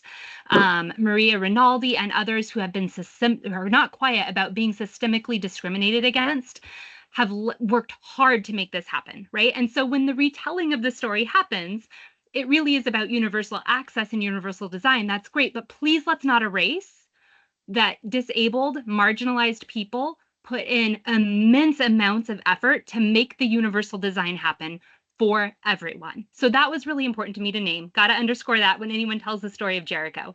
The second thing that's really important to me about the story of Jericho is that only the people in the room, only the people who are able to be in the room were able to vote on if the people not able to be in the room because they were systemically discriminated against, they didn't have accommodations, we're going to have rights moving forward. So that's really important. That if you are not already in the room, you cannot vote to say, yes, we want to move to Australian ballot. So again, this is an example of only people with rights being able to decide if those who have been discriminated against and don't have civil rights can get them in the future.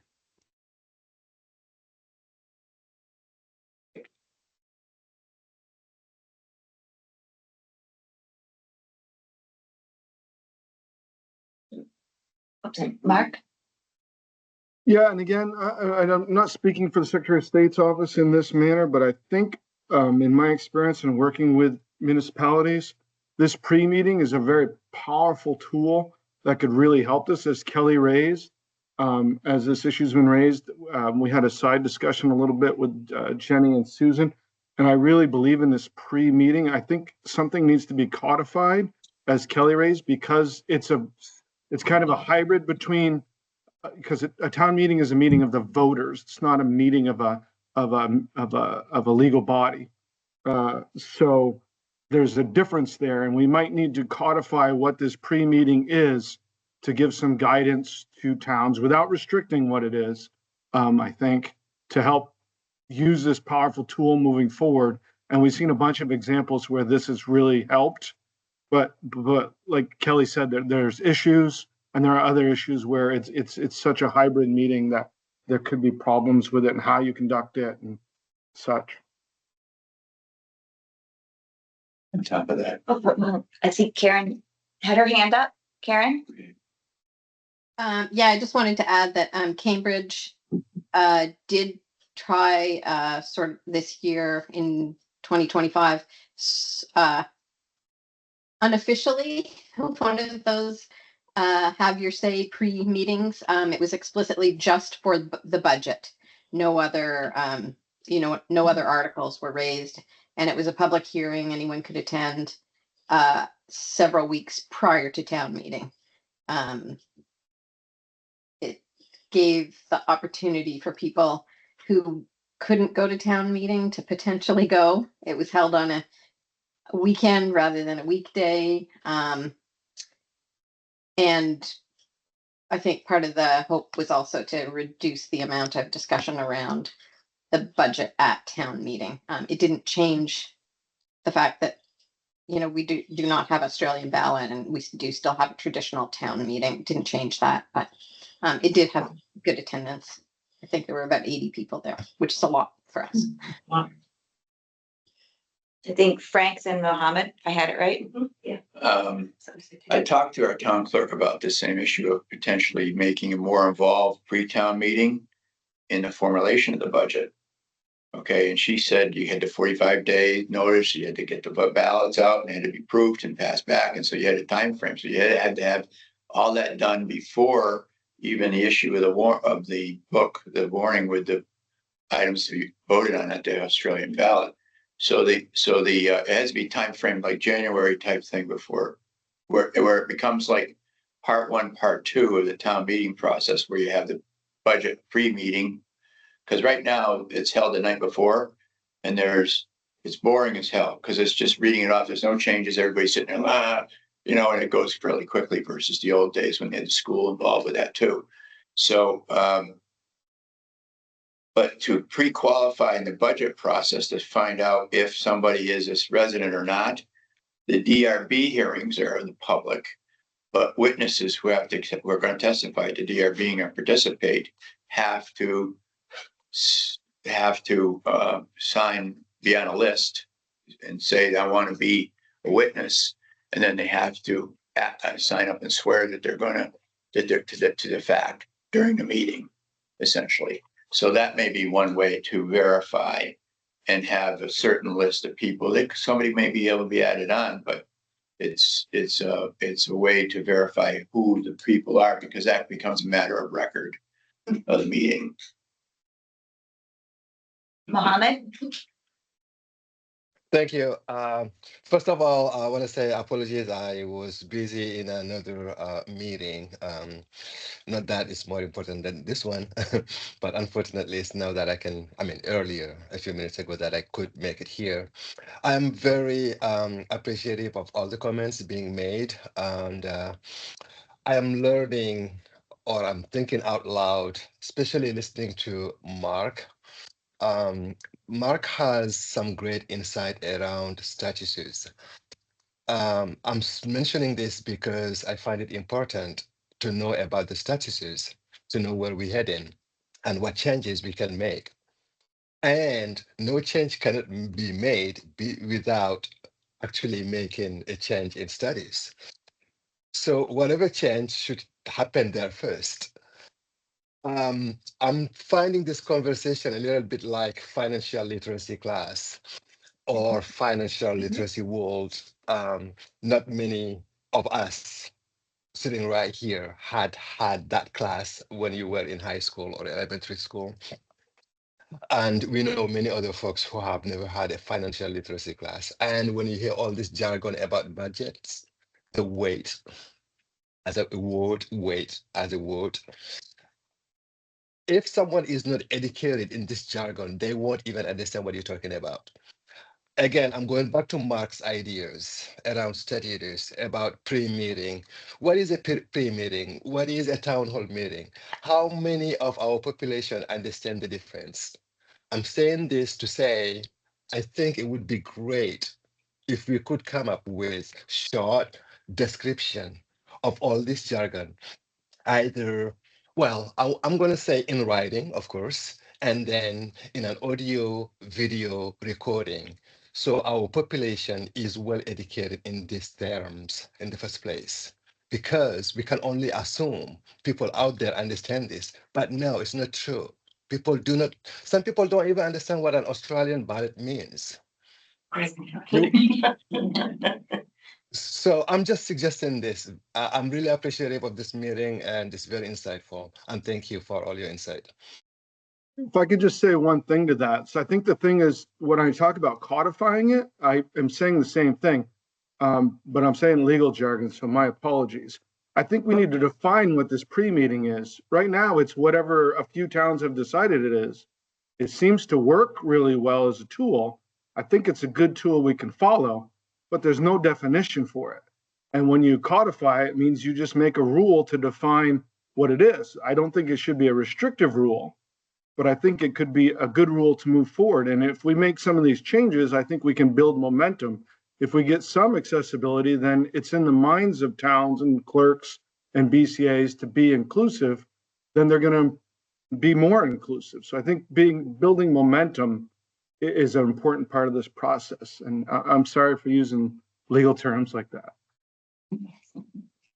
Hey, Mark, I'm Regarding the sorry. Don't apologize. You are right on point. I'm just mentioning it to say we need to be more explicit for our community members to understand what we're talking about. We all tend to just go with our vocabulary and jargon, whereas people we speak with or people we speak to do not have that level of vocab.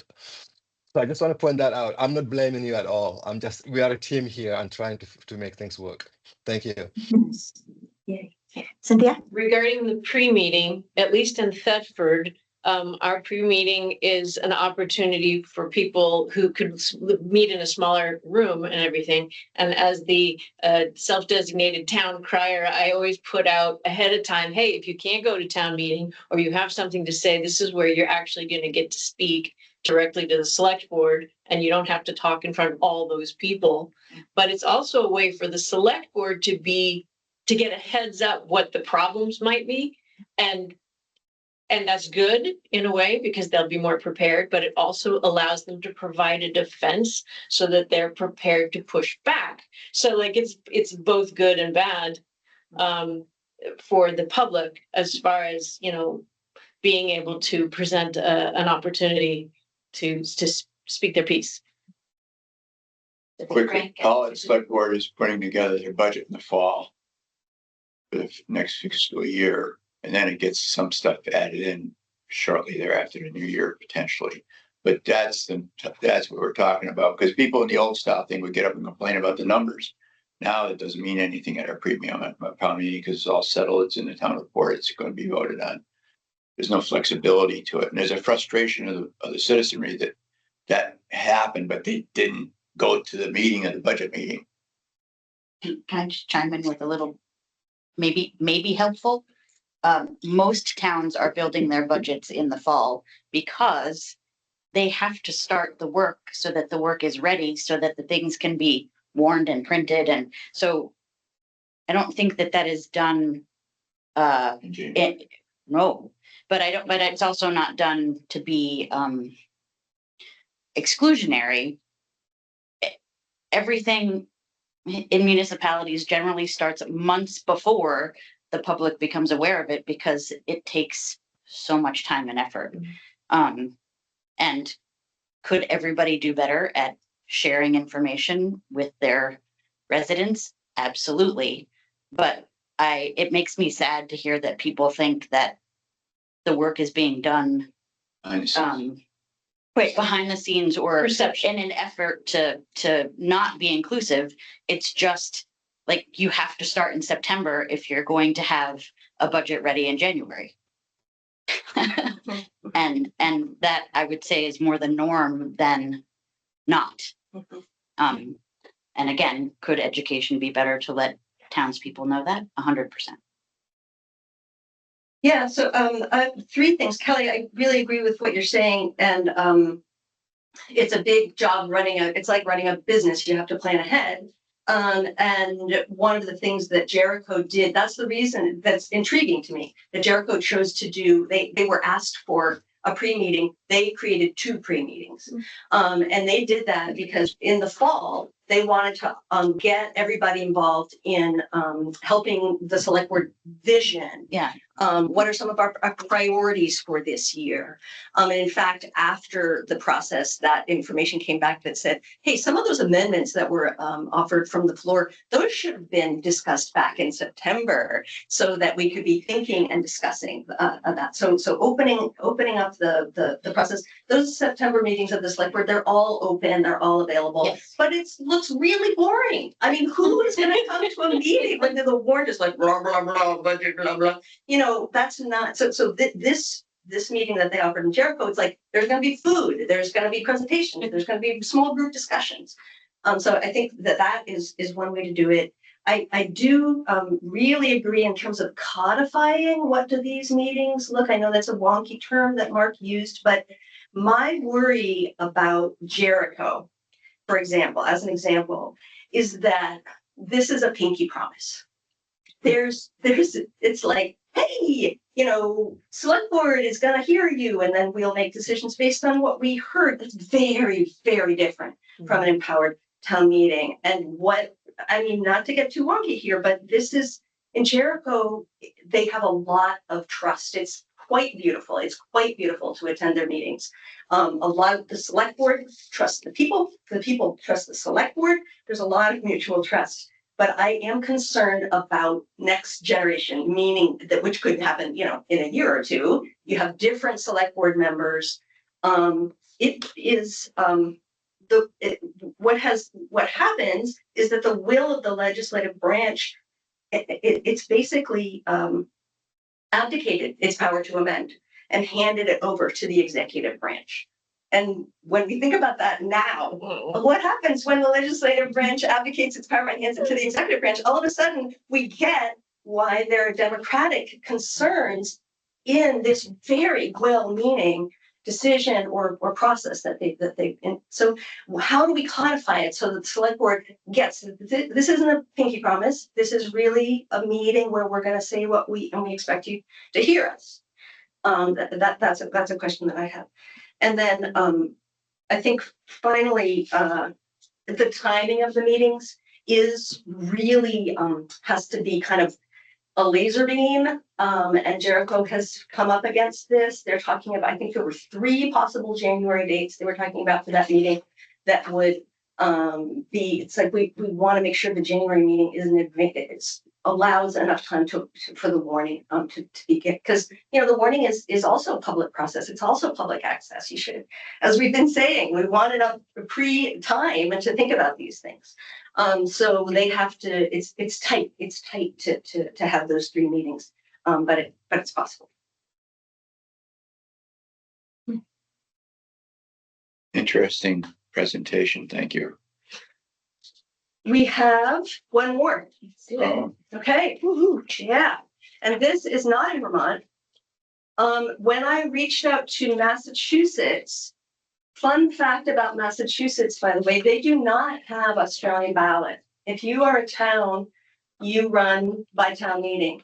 Or if you want to change, you can move to representative town meeting like we have in Brattleboro, and they have many, they're probably, I don't know, 40, 60, bunch of representative town meetings in Massachusetts, or you can be a city. So they have a lot of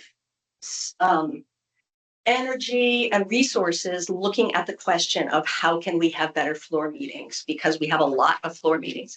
So the town of Wayland, Massachusetts is seeking authority from the legislature to incorporate remote town meeting into their town meeting, remote town meeting participation. They have a committee, which I love the name of, the Electronic Voting Implementation Subcommittee, which is the Elvis Committee. I love that, right? And it is led by a software engineer.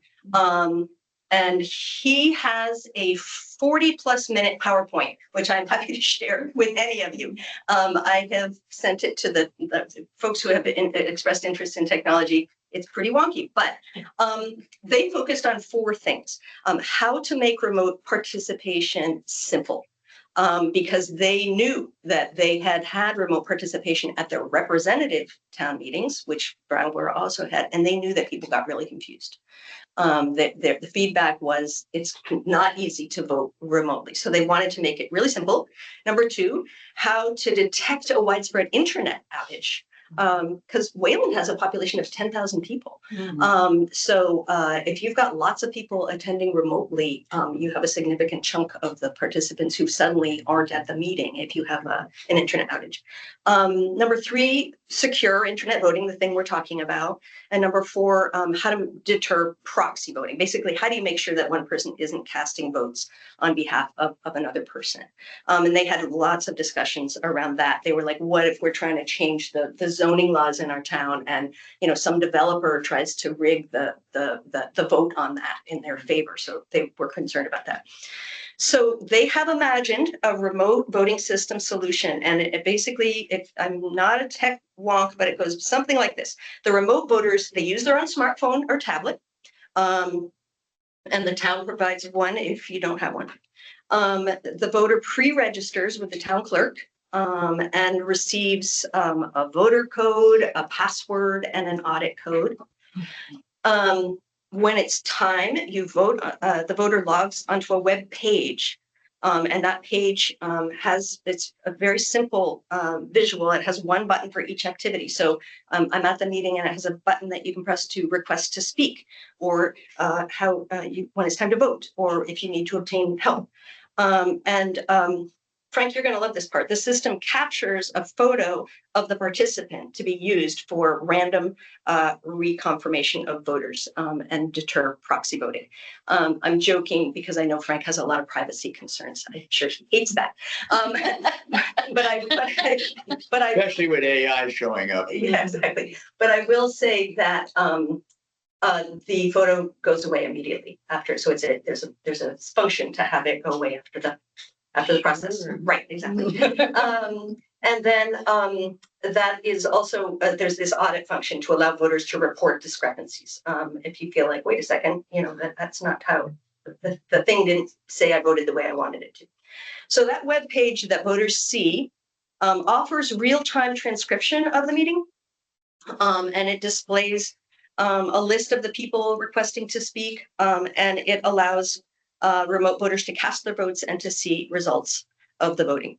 So to be clear, this software does not exist yet.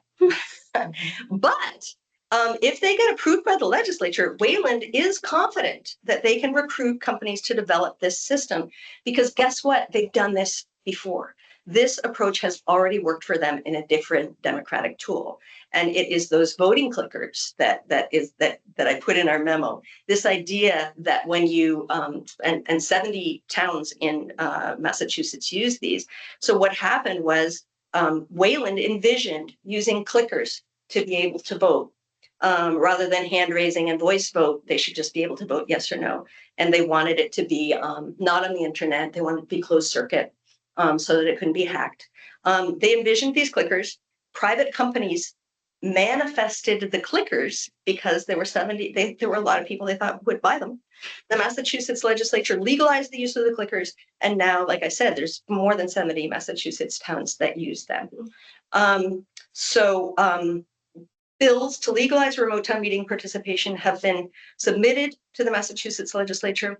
None of them have yet been brought to a vote, but there are at least 15 towns in Massachusetts that are monitoring Wayland's process and their progress with the legislature. So maybe we just pause for like 30 seconds to let that sink in. What questions do you have about Wayland?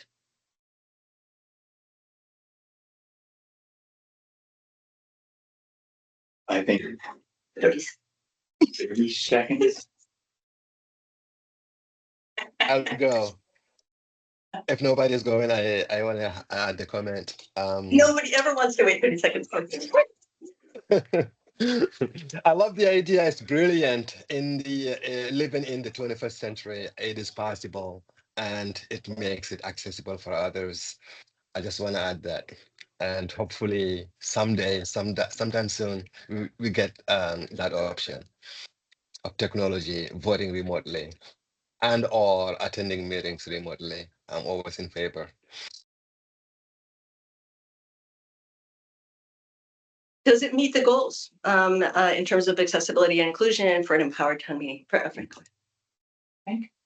Yeah, I think this merger of the concept here is you got some technology challenges and ghosts potentially that we don't know about in the future with this AI thing. That this model would be for verification for that January meeting that you were talking about in Jericho. That would be a good way to run that meeting, and then have the Australian ballot with all the time needed. And the select board would be using that meeting information also with the polling validated as an advisory in the finalizing of what ends up being voted on at the Australian ballot.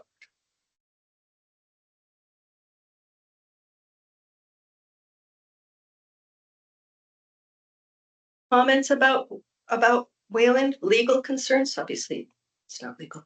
So I guess I could chime in on that because I've been working with some towns that are interested in clickers.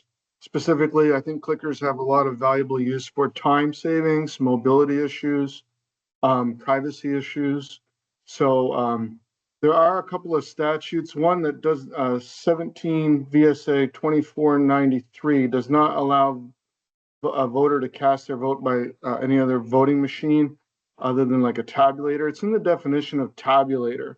So if that's something we want to move towards clickers, and I support towns who believe that's in their best interest, we'd have to have provisions in the town meeting statute that to clarify that that clickers do not contradict us. And it kind of makes sense because a town meeting is a lot different than an Australian ballot meeting. An Australian ballot meeting or vote is private.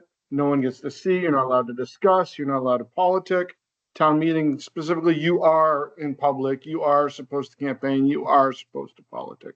So to restrict clickers because of something that happens in Australian ballot, I don't think it makes sense. And I think that's something that we could get probably clarification in the legislature from to do that. But that is a provision, and there are towns that are really extremely interested in clickers, right? And just to be clear, that's awesome, Mark. On the agenda, that you're skipping ahead. I just want to be clear. The clickers is the next item, but because only because I want to. No, it's good. No, it's confusing because they're both from Wayland, but I just want to see what folks have to say about the Wayland's. Alicia has already in the chat asked for the PowerPoint. I can send it to everybody if you want to see it. But thoughts about the direction that they're going and whether it is a useful thing for Vermont to tag onto. When you try something, you find out where the holes are. Mm-hmm. Until you try it, you don't know where the holes are. So Wayland's doing the right thing, if that's the case, if that's what they believe in. Yeah, there are a lot of moving pieces of it. I would love to see the sort of a visual processors. I would love to see the PowerPoint to get a better sense of the principles on which they're, upon which they're building this model. And then I feel I'd be able to comment in a more informed fashion. I don't really feel like I have a complete handle on what they're doing.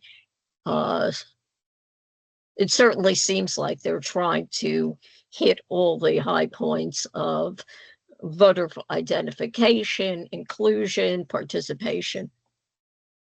But I don't have enough of a sense to comment more than that. Mm-hmm. Okay, Elvis hits the high notes. One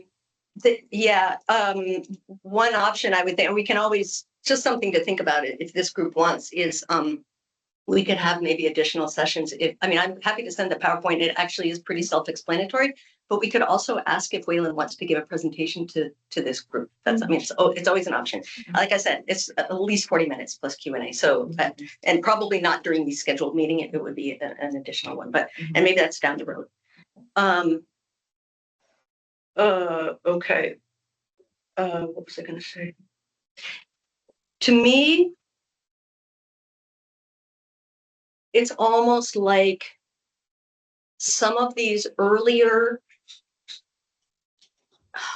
case studies are civil unions, and Wayland is gay marriage.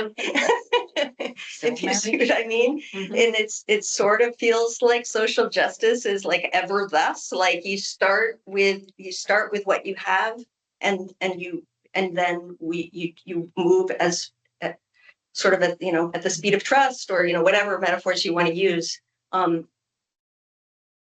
This is, like I said, it doesn't exist yet, but it has been envisioned, which is a huge step forward.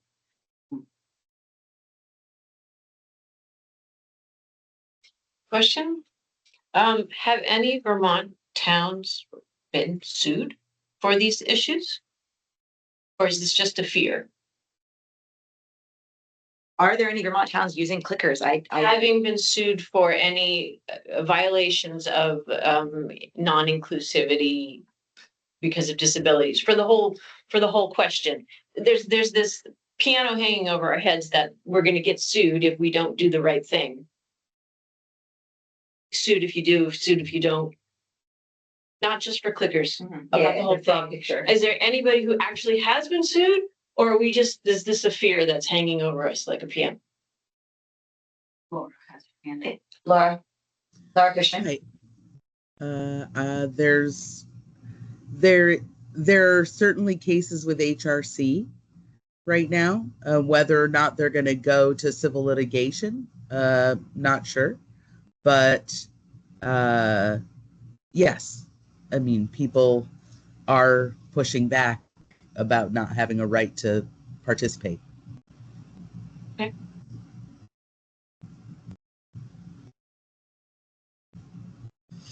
And I would just add that the piano hanging over the head for me is the charge of this working group from the legislature, which is around how do we ensure that everyone is included, including people with disabilities. So different pianos, different folks. Absolutely. It's just the fear of actually making a change versus status quo. The piano would determine that. If you're afraid to make any move at all, it's not helpful. Well, I think a couple of issues. One, if you base it on whether you're going to get sued, I don't know if that's going to be good policy, because we get sued all the time, Secretary of State's office. I think doing the best we can do is the best we can do. And if we get sued, we get sued. I don't know. Maybe that's short-sighted, and we can try and put preventions and protections in there, but you're not going to, it takes one voter to sue you. We're not going to keep a voter from suing us. And like the pinky promise that was raised before, like we're not going to be able to make politicians listen to us because we tell them they have to in a statute. Like there are protections against that. You get them voted out of office. You campaign against them. You say in the newspaper, hey, select board doesn't listen to me. You put it in television. Like the voting process is the process by the checks to get people to listen to you when they don't listen to you. So there are things there, but anyway. Yeah, I think that the larger issue here, and I'm surprised, you know, HRC and Disability Rights for Vermont haven't received more complaints than I understand they have. But the larger issue right now is that the state of Vermont, by nature of its voting laws, is in defiance of the Americans with Disability Act, Amendments Act in 2010, and its own statutes, which actually go further than the ADA, than federal law. And you know, we're always hearing that that federal law supersedes state law unless the state law is more generous, if you will, more liberal in terms of its protections. So doing nothing is not an option. Right now, we are in violation of the ADA. I mean, what could be more fundamental than somebody's right to vote?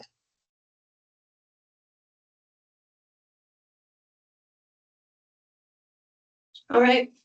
Other thoughts on Wayland? I think.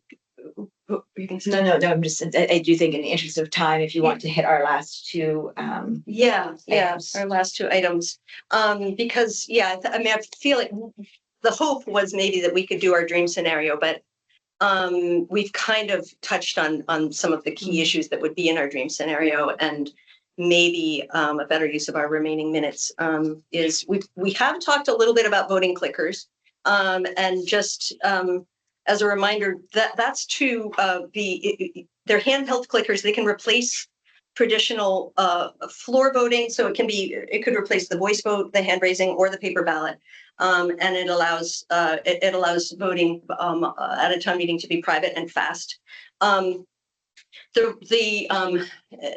terms of the question of electronic town meeting, it's a little bit peripheral to that, although it could be used in the Cambridge scenario when a voter is on site but in a separate room. And they do use them that way in Massachusetts, because Massachusetts town meetings often get really big, and so they often have multiple rooms, and people can use the clickers. But they are closed circuit technology, so you couldn't use it to vote from home. You can only use it to vote on site. And I attended the Hull, Massachusetts town meeting because my family knows that a good birthday present for me is to take me to someone's town meeting. Oh my God. And so that really happened. In Hull, Massachusetts, they do use these voting clickers. And folks, I have some pictures. They're very cute. They're little. When you check in, it hangs around your neck, and there's two buttons, yes or no. They are useful in that way. The thing to know, I think the thing to know about both of Wayland's models is that they cost money. So even though it's going to be free to Wayland is like, hey, it's the for-profit world that is going to create this technology. It's not on us. Wayland then has to buy it, or rent it. And so Wayland towns all over Massachusetts that use these clickers are hiring the company they are either buying the clickers, or they're having them come with the clickers to the town meeting and running the tech for it. And I actually just recently submitted a little request to the company saying, hey, what if I wanted them? What if my town of Middlesex wanted them? What would it cost? And they said, we'll get back to you. That's exciting. We don't have anybody in Vermont who's ever asked for that. Probably because they're not legal. But anyway, it'll be interesting to see what kind of costs that might be. And also towns do share them. Because in Vermont, of course, towns can have their town meeting on any of the 3 days preceding town meeting day. And there's also the timing. So if there was a neighboring town that had their town meeting on Monday and we have ours on Tuesdays, maybe we could share them, reduce costs. In Massachusetts, they used ARPA funding in a lot of towns to buy these. So thoughts at all about and one more thing I would say, just as a moderator, I thought it was really interesting to watch the moderator use the clickers most of the time when it was okay, we've had the discussion, we've got differences of opinion, we're ready for the vote. But sometimes the moderator can tell, okay, somebody makes a motion to switch the order of two articles because it makes more sense to talk about this one than that one. And they can tell that everybody agrees with that.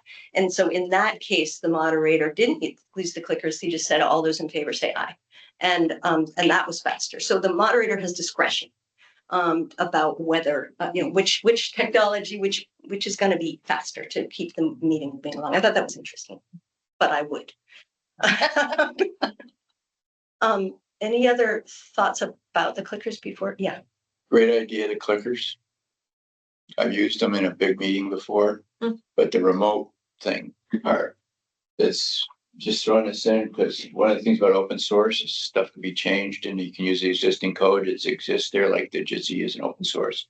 So someone can make changes and customize something freely without licensing or patent issues coming into play. And on top of that, our town clerk wanted me to mention that she would like to see a return to requests for absentee ballots because she sees the global sending is not as effective as the request for an absentee ballot. And that's another way of verifying because somebody's being sent an absentee ballot. Okay. Then. Okay. Okay, then with our last few minutes, I can talk about the last scenario. Yeah. That's good. It's the last scenario, and then we might have a little time to just hit on some consensus points on dream scenarios, perhaps. And then I think we can also spill that over into, if not the next meeting, the one that we have set aside for spillover topics. Spillover topics. Okay, great. Yeah. This is the question of a two-part town meeting. So two-part town meeting is used in New Hampshire. And it's Australia. New Hampshire does not have Australian ballot voting the same way we do. Their statute is different. And what they do, if you're a town that wants to use Australian ballot voting, you use in New Hampshire what's called SB2. Because it was named after the Senate bill too that created it. Kind of like my son's high school, U32, it never got a name. So the towns hold a deliberative session in the spring where voters can discuss and amend the budget. And then about a month later, with the warning and everything, the budget and articles that were confirmed at that pre-meeting are voted on by the citizens at the ballot box, and absentee ballots are available. So they adopted this in 1995, and SB2 has been adopted. I think there's at least 60 towns in New Hampshire that use it. It's primarily the larger towns in southern New Hampshire. And the idea is to combine the advantages of the deliberative meeting with that wide accessibility of the ballot vote. And just as a note, this is really not unlike the model that Jericho voters asked for. This is what they passed, but they were not able to create under Vermont law, essentially. So Jericho has created a two-part meeting, but their deliberative session is advisory officially. It's not officially binding until it's ratified by the select board vote. So yeah, so that it's that pinky promise we talked about. Cambridge, Vermont did a town meeting modernization advisory committee, which I think one of our attendees here was on that committee. And they call for the legislature to allow this system in Vermont. In their study of modernizing town meeting, the quote from the report is, "We can retain our citizens' power at town meeting to amend and change the budget and nominate candidates for town office and consider all the articles. However, we propose that this good work should then be codified by Australian ballot on a date certain after town meeting, and this would require a legislative or town charter change." So that's just a concept that's out there that I wanted to make sure that we have in the mixing bowl. So what Cambridge is asking for is essentially what they have already passed in New Hampshire with that Senate bill. Yes.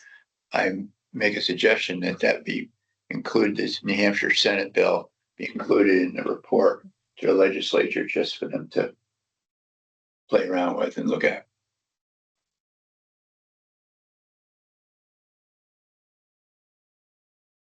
Was remote participation an option for the first part of the meeting, the participatory deliberative meeting? In New Hampshire, you mean? In New Hampshire, because if not, it's not inclusive. It's an interesting model, but if we don't allow accessible remote participation, then it's not inclusive. Got it. Yes, it's. I think that's a really important point, Alicia. It's kind of like I said, it's a little bit like civil unions instead of gay marriage, because ultimately everybody gets a vote.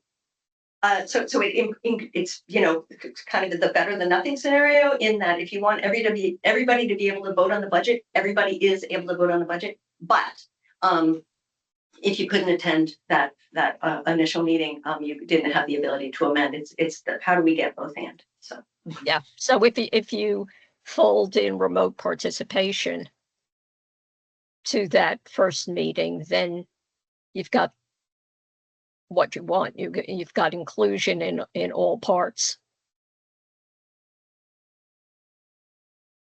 Back to square one. No, I mean, which I think is what Cambridge did, correct? Did they not have in their pre-meeting, did they not have remote access? I think we're talking about Jericho. Jericho's the one that Oh, had remote Jericho. I'm access. sorry. Yeah. I'm sorry, Yeah. Jericho. Yeah. Mhm. Yeah. They had remote access to both. Yes. Yeah. Yeah. Okay. So many towns, so little time. Mohammed? Oh, thank you. If it's not relevant, please feel free to say so. But I've been just thinking, overseas, I have never seen a country, or I am still not aware of a country that hold elections without giving the entire population a full day off. I understand. I understand this is the US. It's totally different. But I'm just thinking to really actually, even when we think about accessibility and allowing somebody actually to have the time to leave home or leave work to go to wherever they should be voting in person, how would that happen if such individual is not given time off from work? And as you may know, many people rely on their paycheck. We take time off. Some organization won't pay you for that unless you enter a sick day or professional day or personal day. Some people run out of those very easily, depending on circumstances. So what's your thoughts about that? What can we do about that here in the US, even at the presidential elections that we campaigned for 2 years? Huge chunk of time, a lot of money being spent during that time. But on that day, you still go to work. It just doesn't make sense in my head. But I'm just putting this out there to help us all think about it. I see Dawn has her hand up. Yeah, I just wanted to chime in with something that I think is a additional benefit of the Jericho or the New Hampshire like examples there, which is that because it's in two parts, it allows not just a deliberation but also reflection, which I think is good for accessibility reasons for some people, but just for everyone, I think it's like good for democracy, in case people get swayed by the crowd, it's still just an up or down, but it's still helpful there.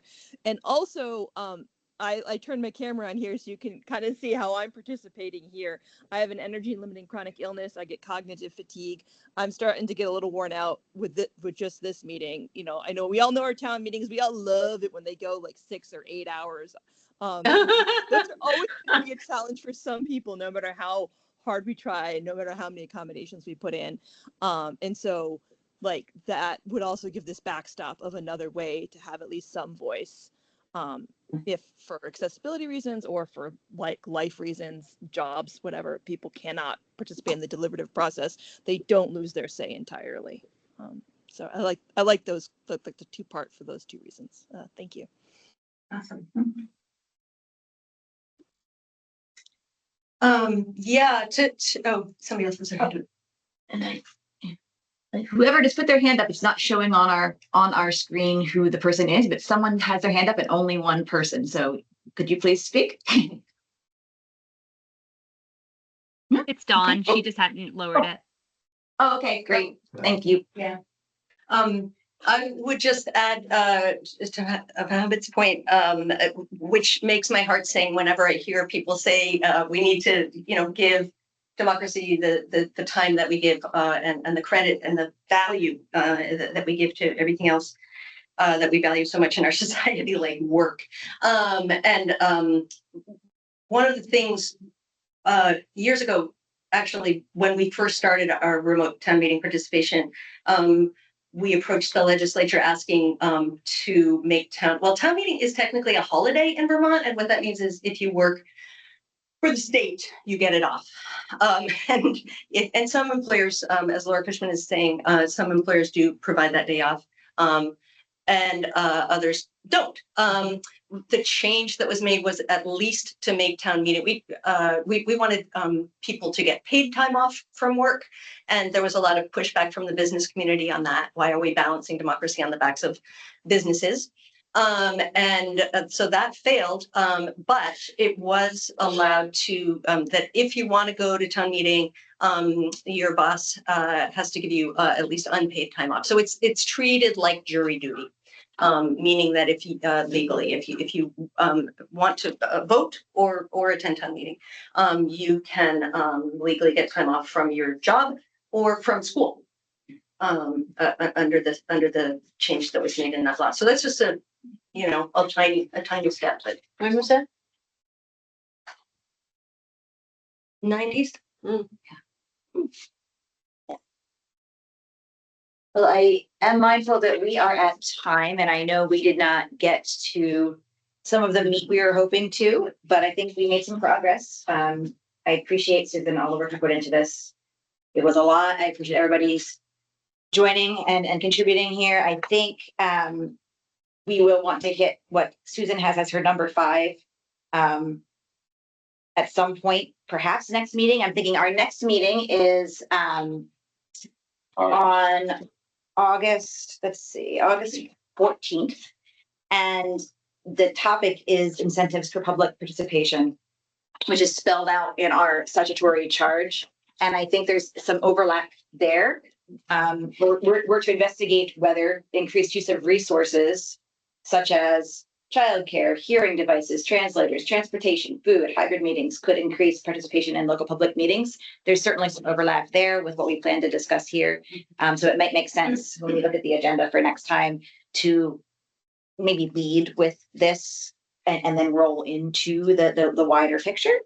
Right. In the memo that I sent out, there's almost a PS at the end of it because it's sort of pre-thinking in a way for the next meeting. What are improvements towns can offer now?